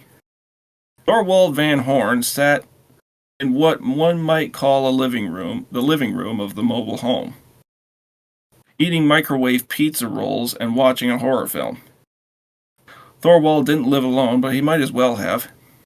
His parents had divorced years ago, and he lived with his father, who was a bartender, coincidentally at the same bar where Bucky's aunt was imbibing. They rarely saw each other. It was hard to say whether they got along or not. There came a sudden ring of the doorbell of the small dwelling. Thorwald paused his eating to rise and see what he might. He wondered at the fact that his father's pit bull, Adolf, hadn't barked. The sight that greeted his pupils was both shocking and welcome. A girl, a very attractive girl, a familiar girl. Thorwald squinted at her a moment, trying to remember her name, trying to remember his own name. Then the girl spoke. Thorwald, she said. Yeah, said Thorwald. Jill, right? He added with sudden recollection. Yep, she replied, twirling her jet-black locks. Can I come in? Thorwald, too surprised to speak, opened the door wide and let her into the dwelling. The first thing she noticed was the smell. Dank, like mown grass that had been rained on and left to rot for a week. Combine with a dash of Thorwald's musk, and mix in the aroma of pizza rolls, and you have a smorgasbord of stench. Sorry for the mess, he said. I didn't expect company, especially not a girl. Why not? A hunky guy like you ought to have a lot of girls after him, replied Jill. I ought to add in here, lying through her teeth. Thorwald's jaw dropped at the remark. Wanna sit down? Jill found the one spot on the couch that wasn't stained with some unidentified substance and took her seat. Can I get you something to drink? Asked Thorwald. Sure, said Jill, stifling her gag reflex. Fred stood near one of the corners of the trailer, listening intently to what occurred within, ready to warn the boys of any danger. The two boys and the girl circled around the rear of the trailer where Fred thought that the fragment was most likely hidden. Bucky was not keen on Jill's plan. The idea of Thorwald touching her made him ill, but they needed to retrieve the fragment as quickly as possible, and she was the only one with a proper idea. Now, just to recap, Bucky has a little crush on Jill. You know, he's a little boy. It happens. All right, who's going in first? said Bucky. I will, said Eddie. You always go in first, said Bucky. My fragment, Eddie countered. Let's handle this like adults, said Anna. Rock, paper, scissors. The boys played the game. Eddie chose rock, while Bucky chose scissors. Eddie it was. Aided by Jill, the boy entered through the window into Thorwald's bedroom. If the smell in the main room had been pungent, Thorwald's room was even more so. The shag carpet was strewn with magazines, dirty clothes, and crumbs. Eddie marveled briefly that Thorwald read anything at all. Posters of death metal bands hung on the wall. The place looked like it hadn't been cleaned in months. They made a careful search of the room, looking through the debris for the fragment. They looked over the small table on the other side of the room from Thorwald's bed for the fragment, but found nothing but some sports memorabilia. Bucky looked under the bed, but only found some shoes, old clothes, and things too ugly to speak of. Having searched under the table, Eddie arose, upsetting the top of the table with his head. Several objects fell with a tremendous clatter. The boys froze. Thorwald emerged from the kitchen carrying some sodas and sat down next to Jill. The scent of sweat seemed to enshroud him like some sort of cloud of stink poorly concealed by body spray. So what brings you here? Asked Thorwald. Lifting his beefy arm up, he wrapped it around her slender shoulders. I'm going to have to burn this blouse, she thought. Just needed a little company from an especially masculine man. Thorwald stared at her, slack-jawed and dumbfounded. How did he manage to land a hottie like her? It was then that he heard the resounding clash from the bedroom. What was that? He said, to no one in particular. Jill had to act, fast. How was she going to stop him? Out of good ideas, she threw her slender arms about the young man's neck and pressed her lips against his. His breath was abominable. Jill once again had to control her gag reflex until the horrible kiss was over. Unfortunately, the kiss lasted a little longer than she'd hoped. This was the first kiss he'd had in a long time, and he was going to enjoy every second. Jill panicked. She felt like she would pass out any second. It was then that Adolf began a ferocious barking outside. Finally, Thorwald released her. What the heck is going on? asked Thorwald. Fred raced around the corner of the mobile home, coming to a stop just at the end of Adolf's chain. He had to create a diversion, and the large and boisterous dog seemed to be the best strategy. First, he had to convince the animal to bark. He thought it would be easy, but the brute didn't seem to understand the gravity of the situation. Either that or Fred's dog speech was rustier than he thought. Having exhausted all other options, Fred then insulted Adolf's intellect, his parentage, and his ability as a warrior. The dog snapped, He leaped to the end of his chain, barking and snapping violently, inches from Fred's face. Fred sat there a moment until he was satisfied that Adolf had created enough of a disturbance. He then slinked away, just as Thorwald emerged from the trailer. Much annoyed, he cursed at the dog. Adolf grinned sheepishly at Thorwald. Had his tail not been docked, it would have been between his legs. Thorwald then, having silenced the dog, turned and went back into the house. Now, where were we? He said to Jill. Jill smiled seductively at Thorwald. She deserved an Oscar for this performance. Looking at the bully, she suddenly noticed a faint luminosity from his shirt pocket. A fragment. She'd found it. Thorwald sat down on the couch next to the girl once again. Looking deeply into his mud-brown eyes, Anna grabbed hold of him and kissed him like she'd never kissed before.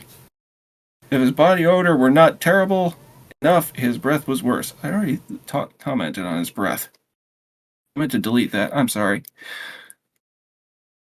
Definitely deserved an award. Having successfully distracted the poor fool, she reached into his pocket and drew forth the object of their quest. Outside, Adolf let out a terrible yelp. Not of anger this time, but of fright. There came a sharp scratching sound on the middle roof of the mobile home. The next sound they heard was Anna's scream of terror ripping through the evening air. Breathing a sigh of relief, Eddie and Bucky returned to their search. They carefully picked through Thorwald's dirty clothes, his drawers, his shoes, but still found nothing of value aside from the yo-yo Thorwald had taken from Eddie a year prior. Then came what sounded like the claws of some massive beast on the roof of the trailer. The whole dwelling rocked. They'd been found. Anna screamed at the sight of the great eight-legged horror before her. The boys flew howling from the window of the trailer, weapons drawn. They were surrounded.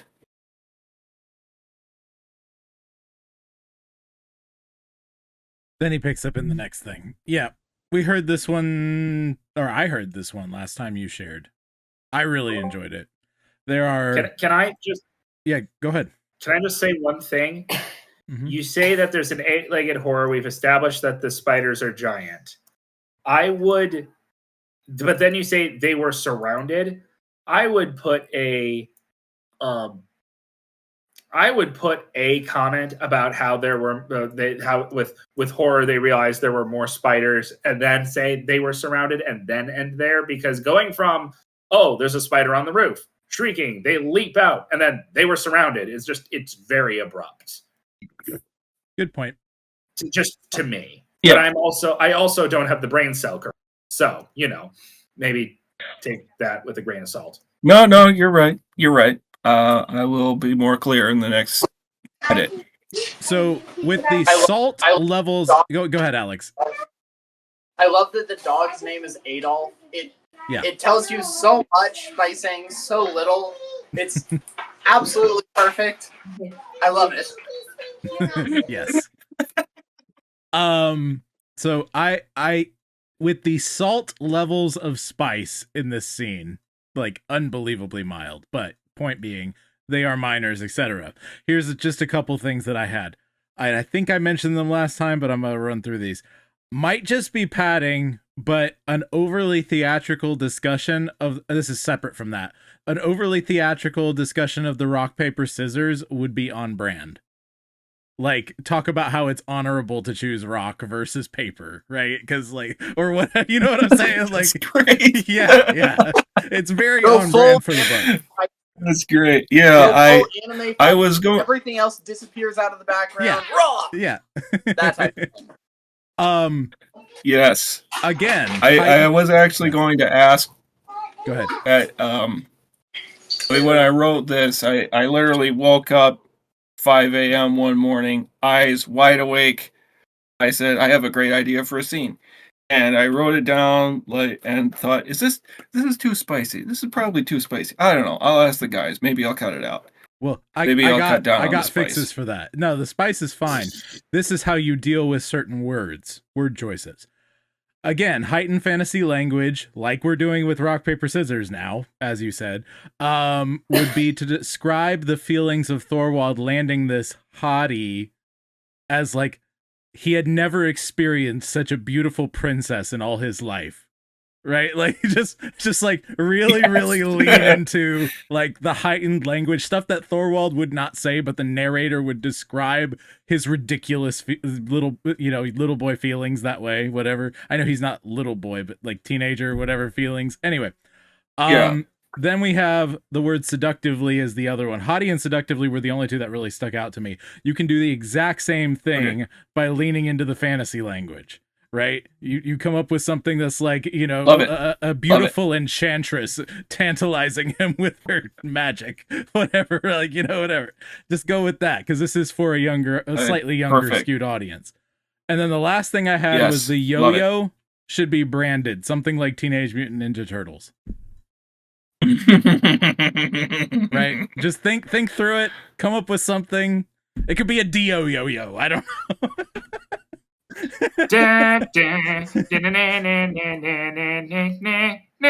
Sorry. Jurassic Park yo-yo. I think just something I noticed when I had to write it wasn't even spicy, but I had to write a scene once where my character was trying to be where it was the other way around. Rather than the girl character trying to distract the villain by seducing him, it was a female villain trying to seduce our protagonist into staying, but I wanted it to be like kid friendly. Yeah. What I personally found, now your instance is different because it's, again, she doesn't want to do this and it's mostly from her perspective. So, you can get away with all kinds of stuff. But I think that, like, for me, what helped me out when I was writing that scene was intimate as opposed to, use the word sexy, right? Intimate doesn't have to mean like body, right? It can mean genuinely like wholesome. And so for me, that helped me write the scene, because it's like, okay, I can think of this as a character wanting to have an intimate moment.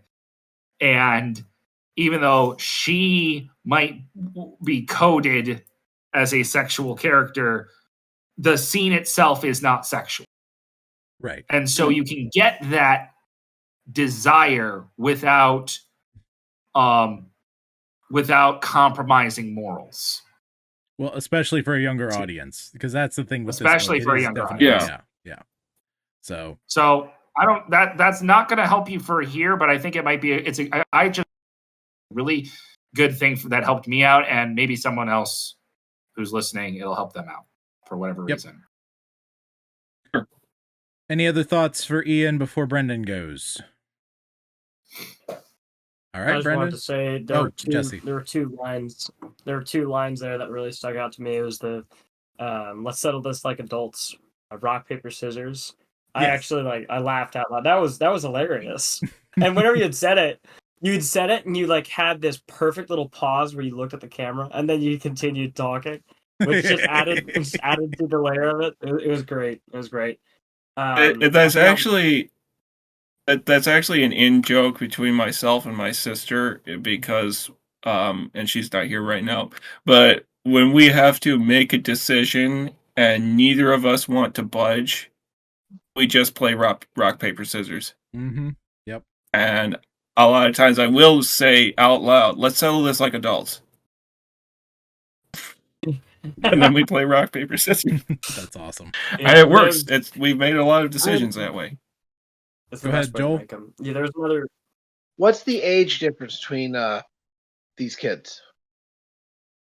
Okay, so Eddie and Bucky are 11. Thorwald and Anna and Jill are 16. I don't know why. I thought Thorwald was 11 too. No. Okay. Yeah.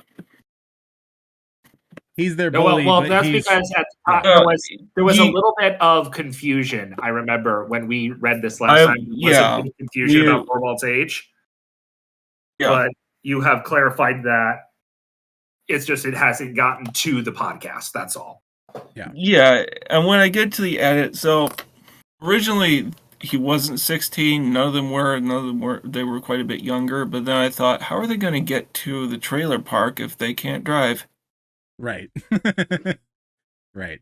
So I had to think, how is she going to deliver Chinese food if she can't drive? So I had to think, okay, well, she's gonna have to be 16. Yep. Jesse, you had one more thing. It was just the personification of the character. Whenever you had said they were fishing through his laundry and they couldn't find anything except for the yo-yo that he borrowed a year ago.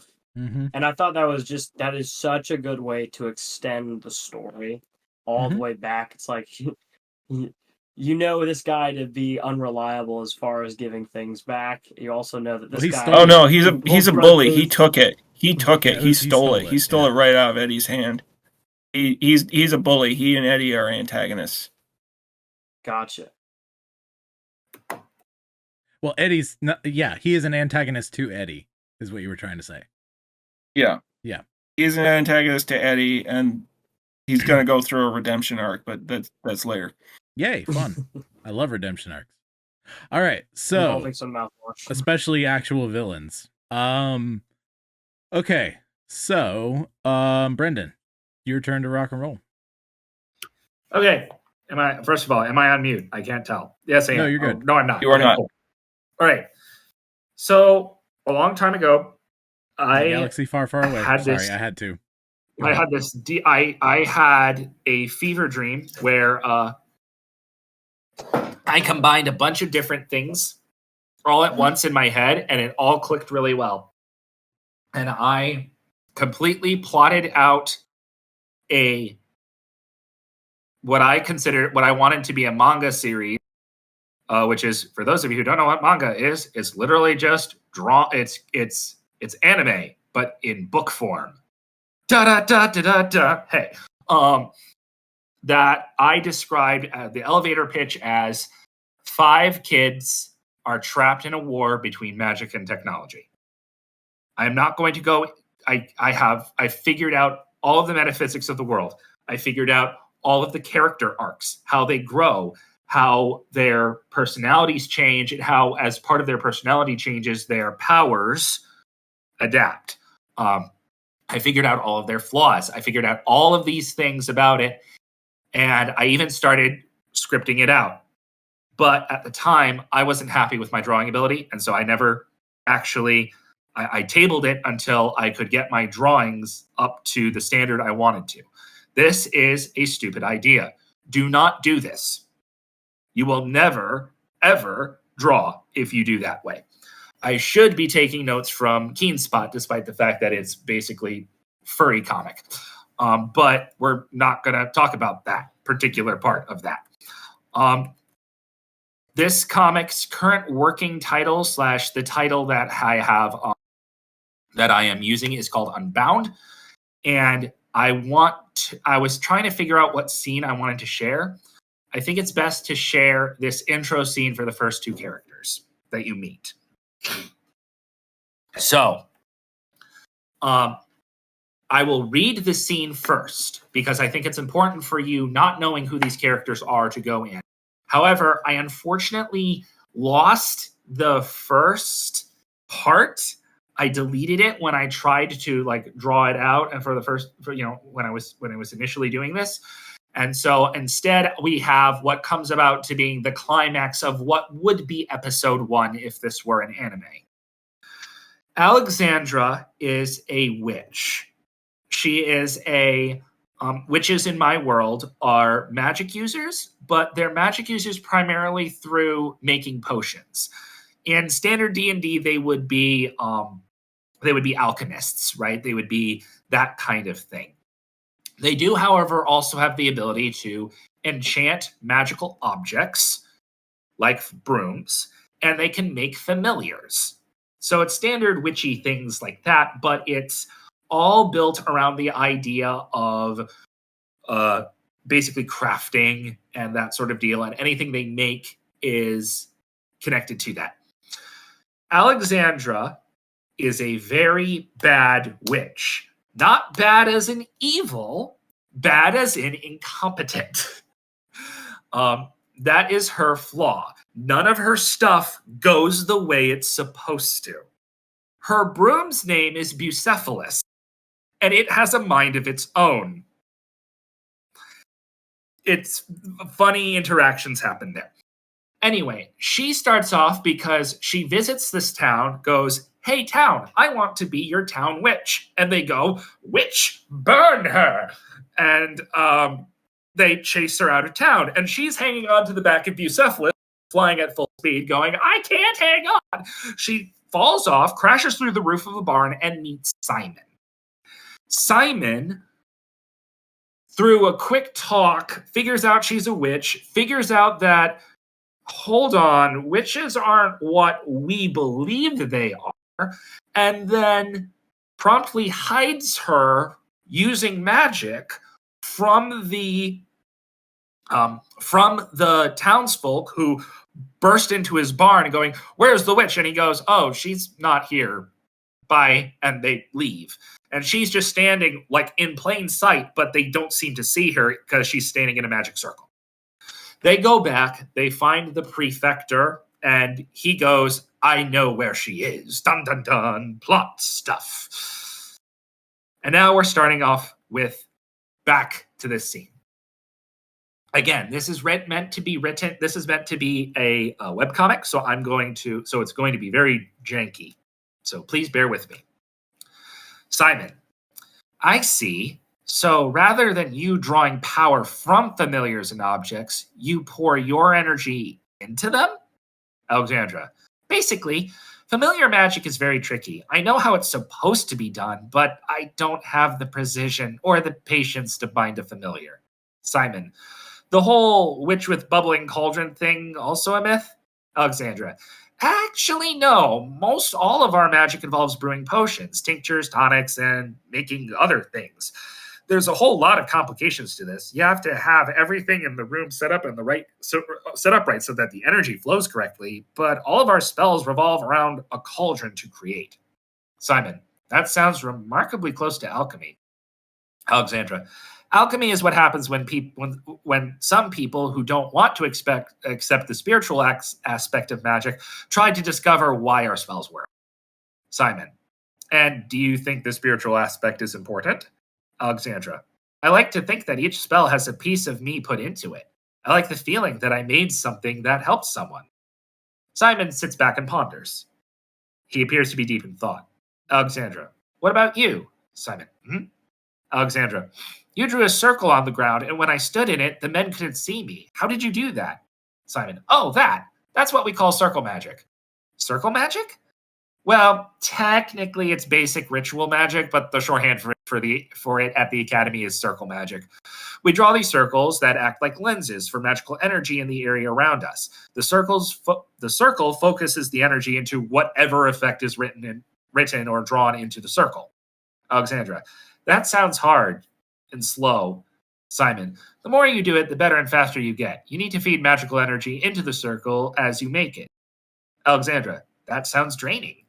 Simon, our first lesson is to learn to tap into the energies of the world around us. The universe seems to like shapes and forms, so we draw on the energy, and it helps guide our hand to make circles. So what about those great battle mages I hear so much? How do they cast spells without drawing a circle every time? Simon, those are advanced mages. They learn to focus their energy without using a circle. I have heard that it somehow involves using their own energy as the focus through which they drive the energy of the world around them. Alexandra, wow, that sounds so cool. Simon, yeah, that discovery was crucial for us. It's the reason our country continues to flourish. Alexandra, can you show me? Simon looks away. I don't think that's a good idea. Tight space, that kind of magic is hard to control. Alexandra, aw, but you know so much. I'm sure you can do it. Simon looks nervous. The coast is probably clear. You might want to get to the tree line and escape from here. Alexandra, you're dodging the question. Simon, the wall explodes. Alexandra, Simon, dang it. Prefect, you have two choices, witch. Come out and face justice, or stay there and be burned alive as you should be. Man 1. But sir, Simon is in there. Prefect. I suspect Simon is not as innocent as we might think. Alexandra. Wait! Simon. Miss, don't. Alexandra. Your barn is burning and it's my fault. I will take responsibility. Prefect. So you are either arrogant or actually have a conscience. By this point, Alexandra steps out of the burning barn and is facing a mob with the prefect. Alexandra. Please, sir, there's been a huge mistake. Prefect. What mistake? Are you not the girl who claimed to be a witch? Alexandra. I did not know you thought witches bound demonic spirits. I am no familiar or anything like that. Man. We saw you fly away on a broom. Other accusations fly. No, I didn't do that. I didn't do any of those things. So you deny the prefect. So you deny the allegations that you are a witch? Alexandra. No, then with the confession of the testimony of these present witnesses, I hereby find you guilty of being a witch. Alexandra. But, prefect, says the spell, be silent. Alexandra suddenly can't speak, and she seems to be choking. Prefect. Your poisoned words will not deceive us. Simon. Her words are not poison. Simon strides out in full costume, pulling a piece of paper / cloth with a magic circle drawn on it from a pouch. Prefect. Simon, your thoughts have been corrupted by her words. I should have expected better from my student. Simon. I would argue your use of the last word, but there's something more pressing to deal with. Simon places the paper on Alexandra and says in magic speech, which, by the way, magic speech is going to be its own language with its own alphabet. I release you from this spell. Alexandra drops to the ground, breathing heavy. I was kind of imagining the force choking her. Prefect. What is the meaning of this, Simon?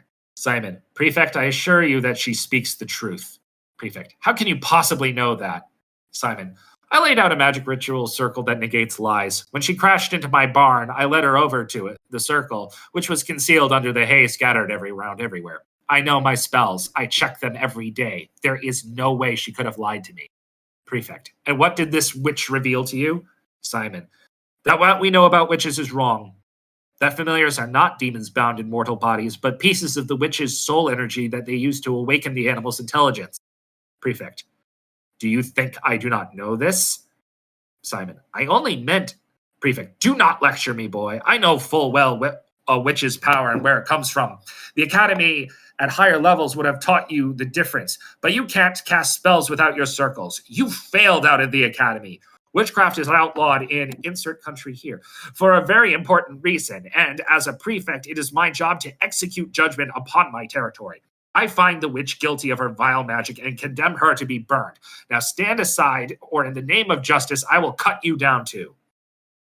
Simon, who had looked downcast this whole time, pauses for a moment, then looks up with anger in his eyes. Simon. No. Alexandra. Simon, Miss, you did nothing wrong. Let me help you. I know that I will be needing your help soon. Prefect. Last chance, Simon. Simon draws out a paper with another circle. I stated my answer. Prefect. Then burn with the witch. He raises his hand. Fire! And a fireball erupts forward. Simon whispers a spell. By his element, may he be blind. The fire that flies at Simon catches the paper on fire. The paper absorbs it, and then the fireball flies back at the prefect, who casually deflects it with his hand, causing smoke to fly everywhere, obscuring his vision. Prefect. Your spell was weak, Simon. You lacked intention. If you intend to hurt me, you really should shout your spell. He bellows, wind. As the wind blows the smoke away, Simon is revealed right up in front of the prefect. He's running, and a piece of cloth is in his hand. The prefect suddenly looks panicked. He tries to say a spell, but Simon slams the cloth over his mouth. Simon, shouting, by this seal you will remain silent. The cloth seals itself over the prefect's mouth. He claws at it, but he can't get rid of it. Simon, was that loud enough for you? The prefect, looking furious, goes to punch Simon, who casually dodges it and throws him to the ground like a judo throw. Simon, your prefect has become ineffective.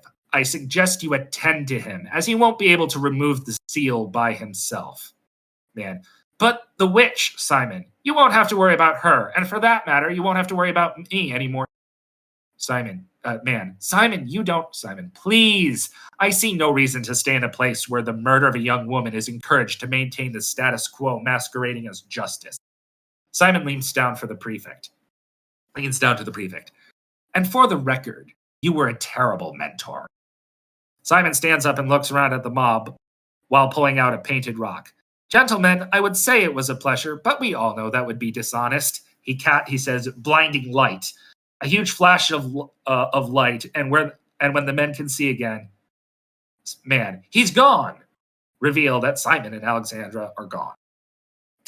And that is the end of that scene. Very good. I can't wait to see them drawn. Mm-hmm. Well done, sir. That is fantastic. That is super, super cool. Thanks. I quite enjoyed I have this no with Salem criticism. anime trials. So, Simon's flaw is that he cannot what in D&D would be called spontaneously casting spells. The prefect, as you were able to see, could just say a spell and cast it. Simon has to have magic circles. That is his flaw.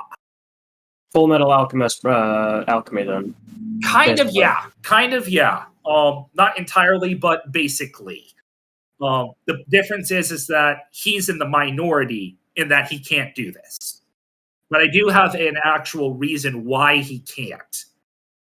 And that has to do with the metaphysic of the universe as a whole. I like how she likes her potions, and she talks about doing it that way would be long and boring, and she has her little type of magic that she likes because she's good at it and quick at it. Yeah. I wanted to say earlier. I love it too. It's like a sort of, it's almost like a hobby to her, right? I don't know. It gives me joy. Yeah, there's definitely more to her character, and unfortunately, this didn't really show it. But this is really meant more to introduce Simon than Alexandra. And yeah, Simon's whole thing is that he is like super prepared and super smart and can he has like spells hidden all over his body that he can use, but he's still limited by those, right? So, he can't just infinitely generate spells off the top of his head. He has to have them pre-prepared. He spelled Daredevil. I guess. The Marvel character. He's super handicapped, but he's like really, really proficient despite the handicap. And he also is a really good swordsman. Mm-hmm. Because he can't rely on spells all the time. So that's why he's able to judo throw the prefect, because he's trained in martial combat. Further into the story, and you may not have it this far outlined, I don't know, but are you dealing with the misunderstandings of witch in an entirely full sail kind of way, or are there bad witches too that caused all the nonsense that everyone is dealing with in world? All right. So now this is the part where I tell you the entire metaphysics. So the reason why people can spontaneously cast spells is because of demons. The reason why Simon can't spontaneously cast spells is because in his bloodline, someone took an oath that no one in their family would consort with demons. And so Simon cannot spontaneously cast because he cannot have a connection with demons. So the country, which is currently run by mages, there's a mage arcane council that is like the governing body of the country. They are the ones who are outlawing witchcraft because witchcraft doesn't do that. And the demons want total control.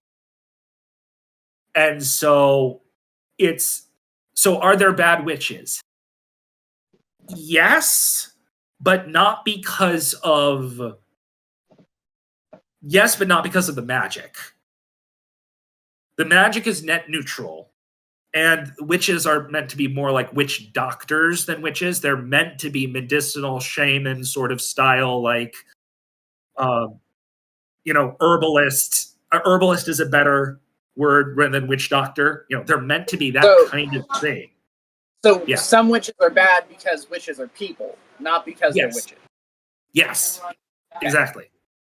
Yeah, exactly. And not all spontaneous casters are evil because, frankly, most of them don't know the reason why they can spontaneously cast is because of demons. They don't know that.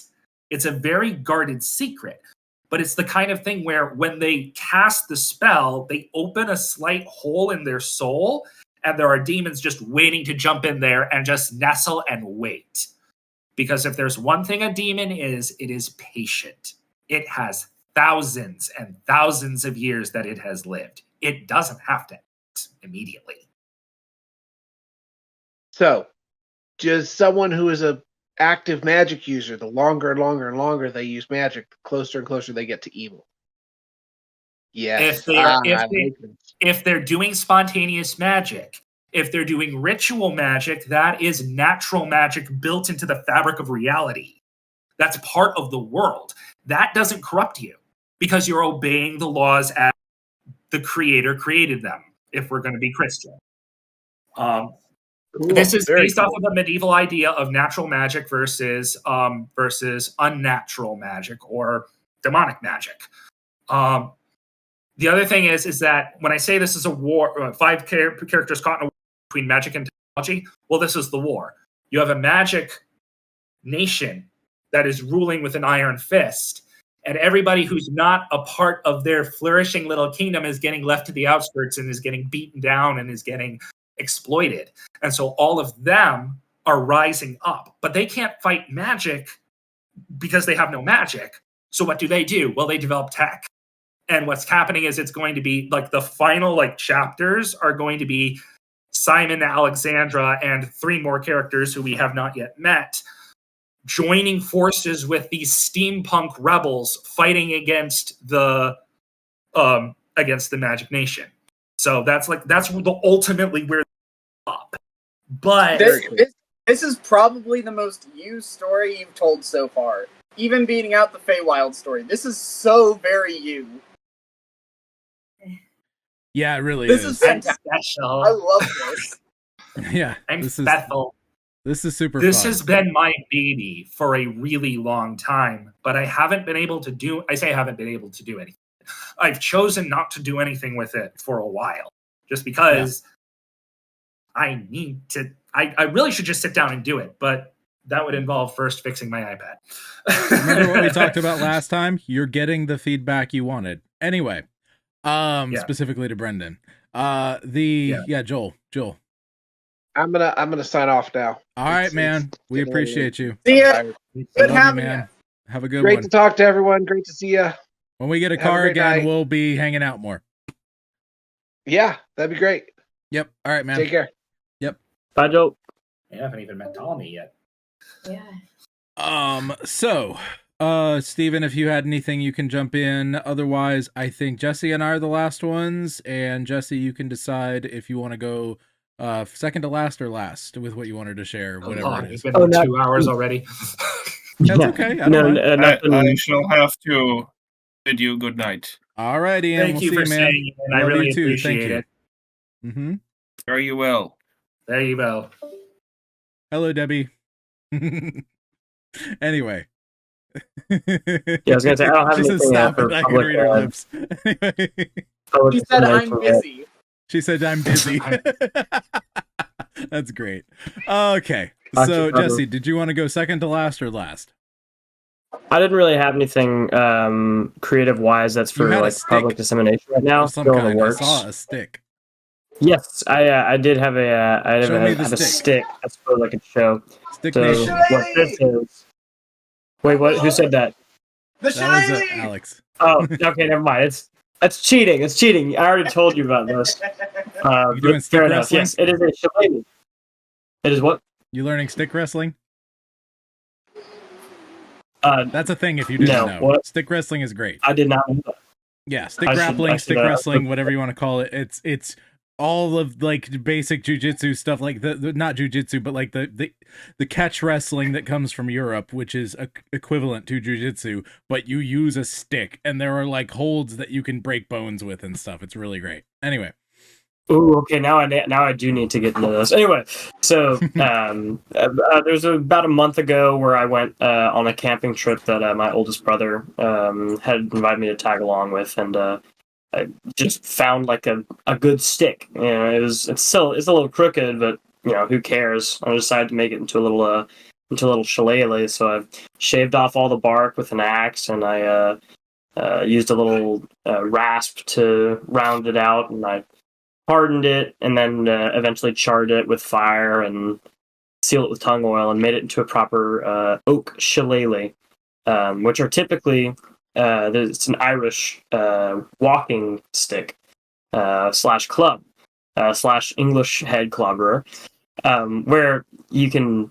It's usually traditionally made out of blackthorn or oak, but blackthorn doesn't really grow in South Louisiana, so I went the oak route, and it's been very fun having this thing walking around town with, because everybody knows, they can look at you and they say, "There's no way I'm robbing him." It's absolutely true. People do not realize how incredibly versatile just a stick is. But like the crazy thing with that, it reminded me of a song. And I very much have to share it very brief. It's a very, very brief song. Some of you may have heard it before. It's by a man named Kyle Gordon, who's a very, very silly TikTok guy. I will do the G-rated version. His is R-rated because the Irish are nothing if not R-rated. Let's be honest. Oh, and but it goes like this: Lie-di-di-di-do, lie-di-di-di-day, kill a freaking Englishman and throw him in the sea. Hey. They're just ridiculous. Oh boy. But yeah, okay. Well, in that case, very, very nice, Jesse. I will go ahead and grab, I realized I signed out of it. Let me just get to it real quick. My addition for the evening. While I'm getting there, let me just remind people to check out some of the other podcasts. Brendan, Daniel, and Alex have been doing Poetry Boot Camp on the third Friday of every month. And that has been a really fun writer's room. We're getting right up to actually writing an episode for what we're, the working title is Homeschool Harry Potter. We do need to work on an actual title.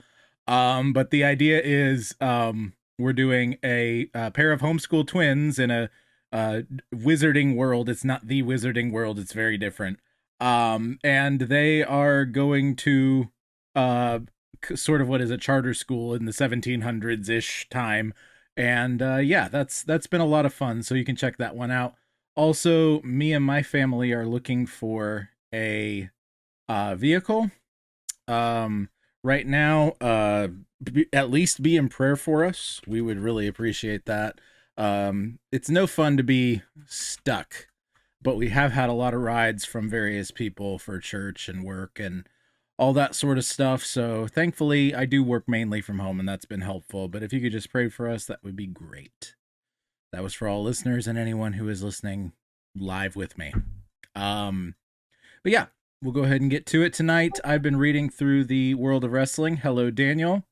You were just hanging. Yes, you were not sharing, correct? No, I'm not sharing. Okay, just checking in. Awesome. I'll go ahead and read mine. I've been reading through the World of Wrestling, which is my pro wrestling series of epic poetry, and it's been a lot of fun. We've had a lot of fun getting through that. You guys have enjoyed it, and this is very much more for me than anyone else as far as like a world. I don't expect to really promote this one as much, but it is a good story. And I'm very proud of it, and we're moving through it. So far we've had, just to catch up those who are following along, Joshua Slater, rookie, drives from North Georgia overnight to Orlando, Florida, And the next night he's actually going to wrestle. So he wants to find a spot in the locker room, gets beat up because of the spot he chose. He gets beat up by the tag team champions, and the world champion comes over and saves his rear end. He also met along the way the former women's champion, someone named Jessica Valero, Supergirl Jessica Valero.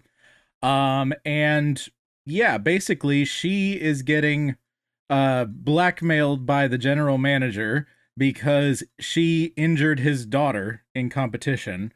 And he has set her up in a handicap tag match, which is 3-on-2.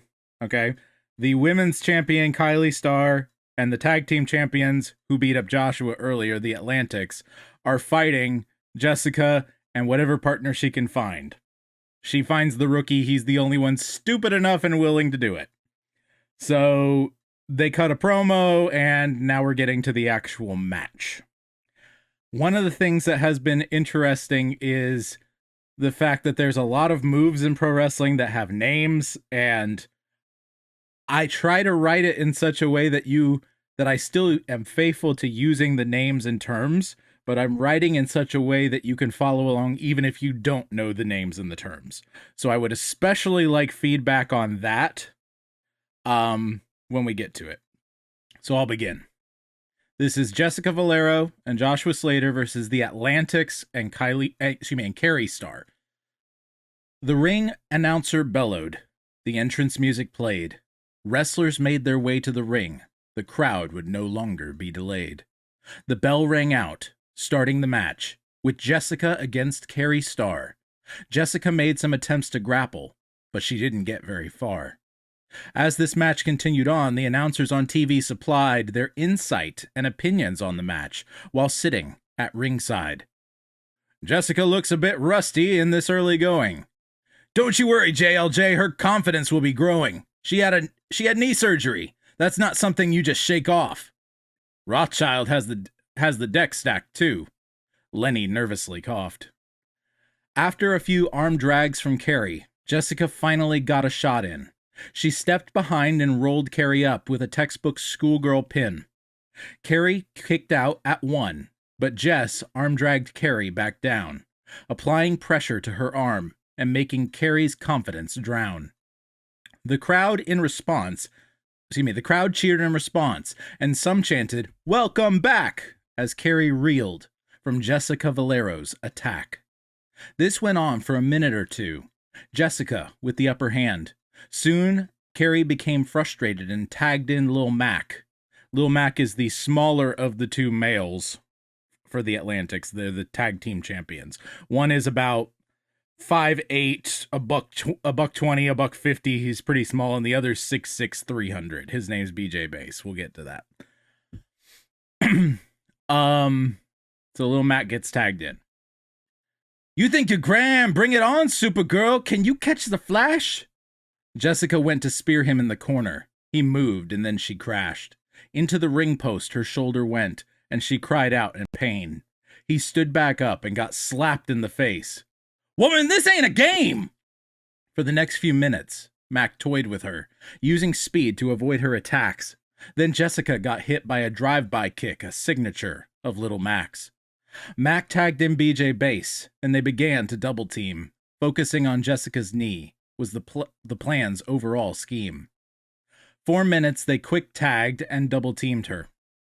Quick tagging, just so you're aware, the idea is you wear your opponent down in the corner and you keep tagging each other. You have a 5 or 6 count from the referee before you can be disqualified. So you can double team for that 5 minutes. Or not 5 minutes, 5 seconds, right? That 5 count, whatever. For the next few minutes, Mac toyed. Yeah, okay, we did that. Getting back to it. They began to double team. Focusing on Jessica's knee was the plan's overall scheme. For minutes, they quick tagged and double teamed her, while Joshua began to bark. The crowd began barking as well, hoping for a comeback to spark. There were a few times where Jessica came close to Joshua Slater's hand, but the mass of BJ Bass and the quickness of Mac continually thwarted her plan. But soon Carrie began to get jealous and told Lil Mac to tag her. Mac turned away and Carrie Starr's fury was a blur. She came into the ring and began slapping Mac, who yelled at her angrily. This was just the distraction Jess needed to get out of the ring and free. The rabid canine jumped on the apron, looking to dish it all out. She gathered her strength for one last lunge, and she let the big dog out. Lefts to Mac and rights to BJ as Joshua entered the ring. Kerry charged him near the ropes as the momentum continued to swing. Joshua backdropped Kerry to the outside, and Kerry was knocked out. He then hit Mac with a German suplex. "That's what it's all about!" He howled, and the crowd echoed with more. But he turned around and saw the hands of BJ close around his neck and lift up against his jaw. Josh was lifted high in the air and was meant to be brought down, but he grabbed BJ's head and hit a DDT, turning it completely around. He pinned BJ aggressively, but Mac broke up the pin, though he quickly wished he hadn't, and wished he had let Josh win. Josh grabbed Mac's left leg without missing a beat, and Mac scrambled away from the grip in order to get free. But when he reached the middle of the ring, Joshua turned him on his stomach. Locking in a step-over toe hold, Mac's access to a rope break was cut. Joshua grabbed Mac's other leg and cranked it toward Mac's head. Mac tapped out and had no pride left, not one single shred. Jessica rolled, then hobbled into the ring and hugged Josh, celebrating the win. "The underdogs win way big tonight! Did we see something special begin?" So there we are. A wrestling match in epic poetry. Your first one. We've been doing the story up to this point. The match. Thoughts? Jesse's smiling, so I'm happy about that. The build up for that of the slow stories was worth it, because that was incredibly easy to follow and very fun to listen to. I'm glad. Other thoughts? Brendan, not so much. That's fine.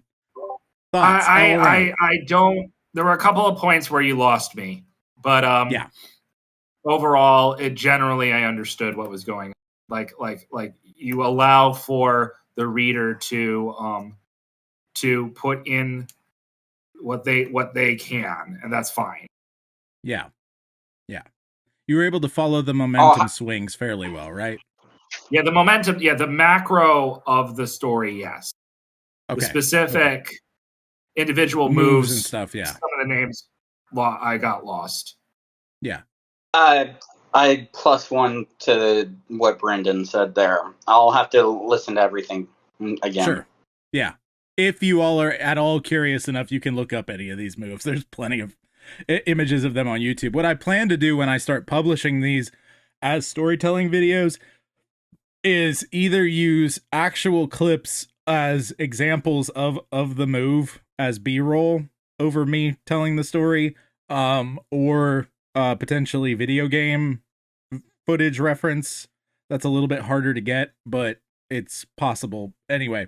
But AI has no clue about any wrestling matches, wrestling moves, or anything so far. It's very hard to get any AI to be like, okay. So, but yeah, that's kind of what I'm thinking for B-roll outside of like the actual scenes and stuff. So, Alex, did you have anything? I know you're busy at the moment, but if you have, okay, he's coming over. I was particularly listening for like tracking the movements and stuff like that. And yeah.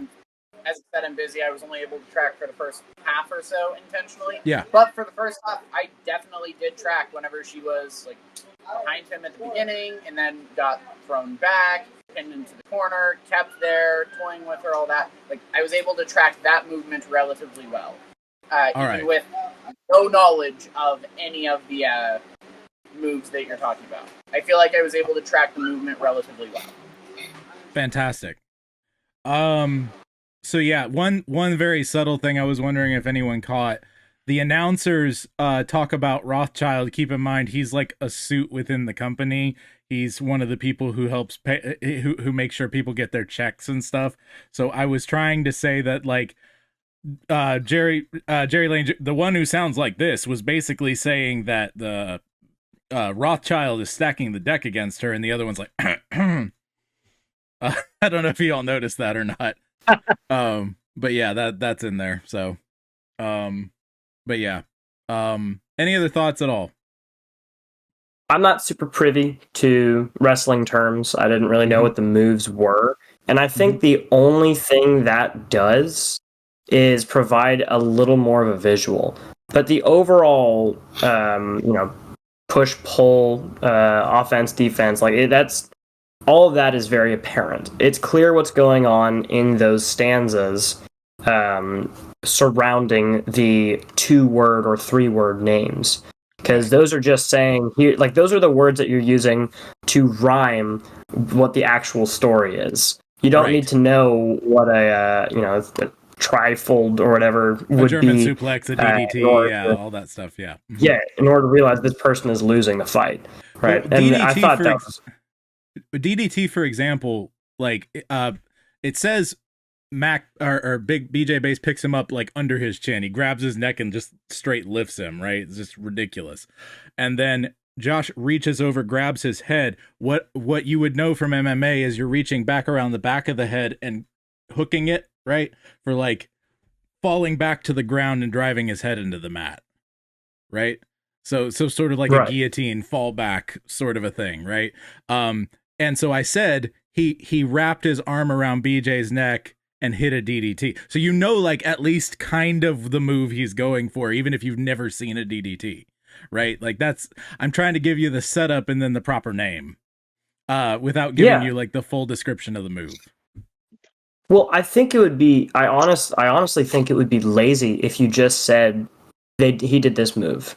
Right. But you giving the setup, here's how he got here. That gives more of a visual of you went from this move to hitting this move.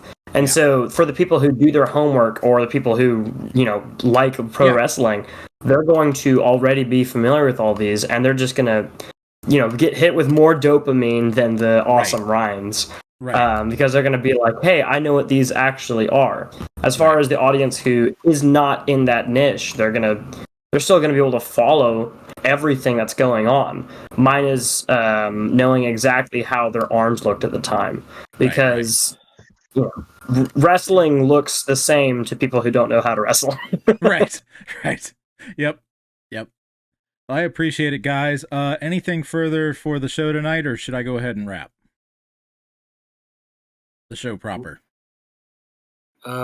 Insert beatboxing here so that you can rap. Boom, boom. But anyway. All right. I knew it. So, wait, I have one of those. Hold on. It's worth it. Trust me. There it is. I got it. Anyway. Okay. So everybody, be your family's bard. Do not turn to the right or to the left, and the Lord will be with you wherever you go. We'll see you next time in the pub on the Broodcast. We're lying, reaching, wanting, yeah. Our imaginations run wild and free. In Middle-earth or Narnia, there's magic in what we believe. This has been the Broodcast on the Poets at War Creative Network. Inkling Style Discord chat. Last Friday of every month. To join our ranks of writers and artists so you can share your works and skills, please visit joshuadavidling.com/brood.